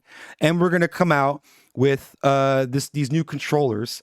2020 is going to be our fucking year. And I know that like many companies, 2020 is like, we're going to do it all in 2020. We have this great thing. It's ready to go, but we should wait until 2020 because that's the year when we should fucking drop this. Like that happened. So, and so like Pioneer now is fucked. They've got these two, first the V10 and the S11 are sick. Like those are sick fucking pieces of hardware. And I'm not mad at this FLX6, even though it's not for me. And you could see that, it's they're trying to create a boom in a pandemic, and it's not easy. You know what I mean? Because there's companies going down left and right, and they're trying to like create some kind of a boom in a weird time. That's what I'm seeing. That's my personal opinion, though. Any case, up Atlanta crew. Yeah, shout out to Atlanta DJ Collective. With the raid. Yep. Yo, what up, Atlanta DJ Collective? That's what's up. Meta Pattern is in the room right now. That's what's may up, or may not have initiated that raid. Hey, you know what? Nice. I appreciate that. What up, Raiders? Nice. We're just sitting here talking shop. This is called DJs Not DJing. My name is Billy Lane. This is the 916 Junglist channel. Right now, we were talking to the Librarian today. Had a full hour and a half chat with an absolutely incredible person. I'm super glad to get to know you a lot better, and I hope we created some new fans in the chat who didn't know you as well. I think that they, I'm a huge fan, and I think that everyone else should be too. I'm going to hit you with the comment that you're all don't want to hear, and you might get triggered. So get ready for it. Ready? I call it the Facebook DJ fuckboy comment. Ready? Okay. It doesn't matter what you use; is what you do with it. Okay, Chet. Next week we got Joshua Carl on belt drive turntables. This is my. He's looking for him. Look at him go. I knew it. I knew if I said something. I almost bought one of those. I wanted this. Yeah, like at the workplace and like DJ during lunch and like builds. It was the best $60 I ever spent. You need the little neck strap and the harness, and then you could just walk around. But at least in 8 days, you can walk around. Joshua's got two of them. Amazing. They're different. They're actually different. I have a really good relationship with Newmark. They're not too far from me. So I was like, hey, can I get one of those? They're like, yeah, take one. I was like, can I get the other one too? They're like, yeah, go ahead. You know what? Actually, these are amazing for. One of my venues does after concert. I should say, did after concert shows, and they're like, "Hey, can you make us like a 2-hour video mix with like our logo on it and stuff?" I started charging them $400 for a 2-hour mix. I'd sit on my couch, I'd watch Saturday Night Live, and I would just do the mix with this because I don't know Ableton at all. I'm that stubborn. And plus, the output of Ableton video wasn't that good. I was trying to do 1080p out of Ableton, so to do mixes, simple mixes, like this thing's amazing. The thing that I have a hard time with it, like that I found, was that queuing, so that you've got the queue over here, you've got your master out, and I've always gone with the split where I listen to the master and then I'm listening to the queue. Yep. And so I'm dropping an earbud into I've got the master out. So you got it. Oh no, that was if you like watched me at one point in time, I tried to put my in-ear monitors, thinking like, oh, that might be better, but it blocked out too much sound. So the VOD of like, I keep ripping this thing in and out of my ear. Finally, I was like, fuck it, give me my like iPhone. Do you guys use in-ears? Does everybody here use over the ear? Is everybody, are we 50-50? I tried using in-ears, and my problem with in-ears was that hang on a second, sorry. My problem with in-ears is that it separated me from the room because I was so in my own thing that I lost a level of awareness to what was going on in the room. I almost like you could put I was live streaming. You could put a fucking wall in front of me. Like I didn't have this connection with the room that I do when I'm one ear in and one ear out. Like it's I don't know how to explain it, but I definitely did zone the room out when I was doing in-ears, and I didn't like it. I cut that shit out of my workflow. Me too. Same exact thing. In-ears are so uncomfortable for me. I can't even do like earplugs and stuff. I have to go get custom earplugs and stuff. For years, the earbuds today, they just fall out. They don't stay in my ears. And then I know you can I've tried the little plastic molds. Everybody and their dog has convinced me to go try to buy this brand or that, but in-ears, I'm a can for life, man. I'll always have them on my ears. That's weird. Binary Fission basically said the same thing about over ears. They said that they make him feel claustrophobic in a weird way. So I think we're describing the same thing, man. Like I feel like I'm closed in and not connected with everybody. It sounds stupid to say, but I don't know. No, I agree. You have to put one behind a little bit. Just that's what I do. That's why I like the V-Modders so much, is that they'll stay just like that. Yep, comfortably, right? Yeah. Yep. That's like the first thing I do. I buy cheap ones. Testing headphones, you get them, and the first thing I do is that. Just sit here for a minute. All right, well, how's that feel behind my ear? Pretty good? Okay. All right, now what do they sound like?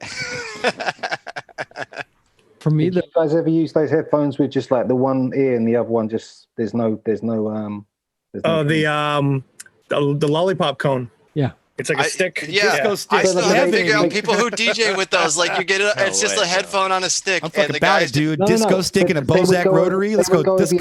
Let's go. Oh, you just take this ear off. Full porno. Full porno. And it would go over your head like that. Yeah, and that's the same. Yeah, so that actually has the mount like this one, but it's just missing a headphone, right? Yeah. It's like I've used one of those too. That's really weird too. I guess for me it's not bad, but yeah, I've used those as well. But... So who's going to be live streaming their gigs once IRL gigs come back? Do you have any plans to like live stream from the location? I haven't really figured it out yet, but I kind of want to do it. The plan is to plant the seed here. I'm just trying to visit the homies and be like, look, this is just as important now as it is real people in the bar. And I bet you're going to get the owners asking, hi, I'm here to help. I got to figure out a way to visit all you fools. Like, yes, I'm thinking TwitchCon or something like that, where we can all have a destination as opposed to like traveling all over the country or all over the world potentially, which sounds amazing, but also sounds very expensive. But so like, one trip where we can all meet up after all of this, like a bunch of pen pals finally getting to meet would be freaking amazing, right? Like, yeah. I mean, it's 6 hours of driving just to get the hell out of my state. So you tell me when and where I'll be there, man. Like, just so everyone knows in the chat, none of us have met in real life in this Zoom call right here. Not a single one of us have met in real life. Maybe Josh and Brandon. Maybe you two. It's still up for debate. Yeah, we haven't confirmed that. Yeah. The event in question was like a free drinking strippers and Z-Trip party. So I may not want to incriminate myself that I was there or not, so that's fine. Yo, Marcus, tacos are on Friday. My body can only take tacos once a week. Especially because I like extra hot sauce and shit, so it's a bad idea. You get yes sir. You know what I do that's weird? I put Frank's Red Hot when I have like pesto, like pasta with pesto, and I fucking pour Frank's Red Hot into that. Wait. All right. You put that shit on everything. Yeah. Frank's Red Hot is awesome. Frank's Red Hot is amazing. Or sriracha, like whatever, like just give it, kick that shit up. Hey, so big up. Yeah, first of all, Librarian, you're amazing. I love you, man. Yeah. Super awesome. Everybody in the chat, everybody in the Zoom, thank you very much. This has been an incredible show. We went an hour over again. This is a 3-hour show now, I guess. What the fuck's going on? I appreciate all of you. Appreciate everyone in the chat. Big up Noobtastic Gaming, Carlos Scolata, Knights of Marcus, Island Jungleist, Stream Elements Bot. What up? Your mom's Binary Fusion, Spire, Carla, Gypsy Kid. What up, man? Meta Pattern in here, Triple Overhead in it, all the way from Maui. Lexi representing. What up, Lexi? Appreciate you. Appreciate everybody. Kay, Colda. What up? Binary. What up? Fader and Atlanta DJ Collective. Thanks for the raids. Nice guys. We're going to raid into Bashatrax. Bashatrax is going to be live here on Saturday night. So this is your glimpse. His stream is sick. He's coming to us live from a hot air balloon. Not really, it's in a green screen, but he's live from a hot air balloon. And it's going to be dope. Damn, you just pulled back the curtain like that, Billy. Damn. Live from a hot air balloon, Billy. Come on now. This is the guy with the That's green what screen you in were the saying about background. analyzing streams. Oh, I wonder how he's doing that. Let Oh, wait, people it's not live. real. I mean, come on. All right. We're going to go take a trip with the Bashatrax. Thank you very much. We'll be back on Wednesday for the Taco Rewind. We're going to have a good time. Appreciate everyone.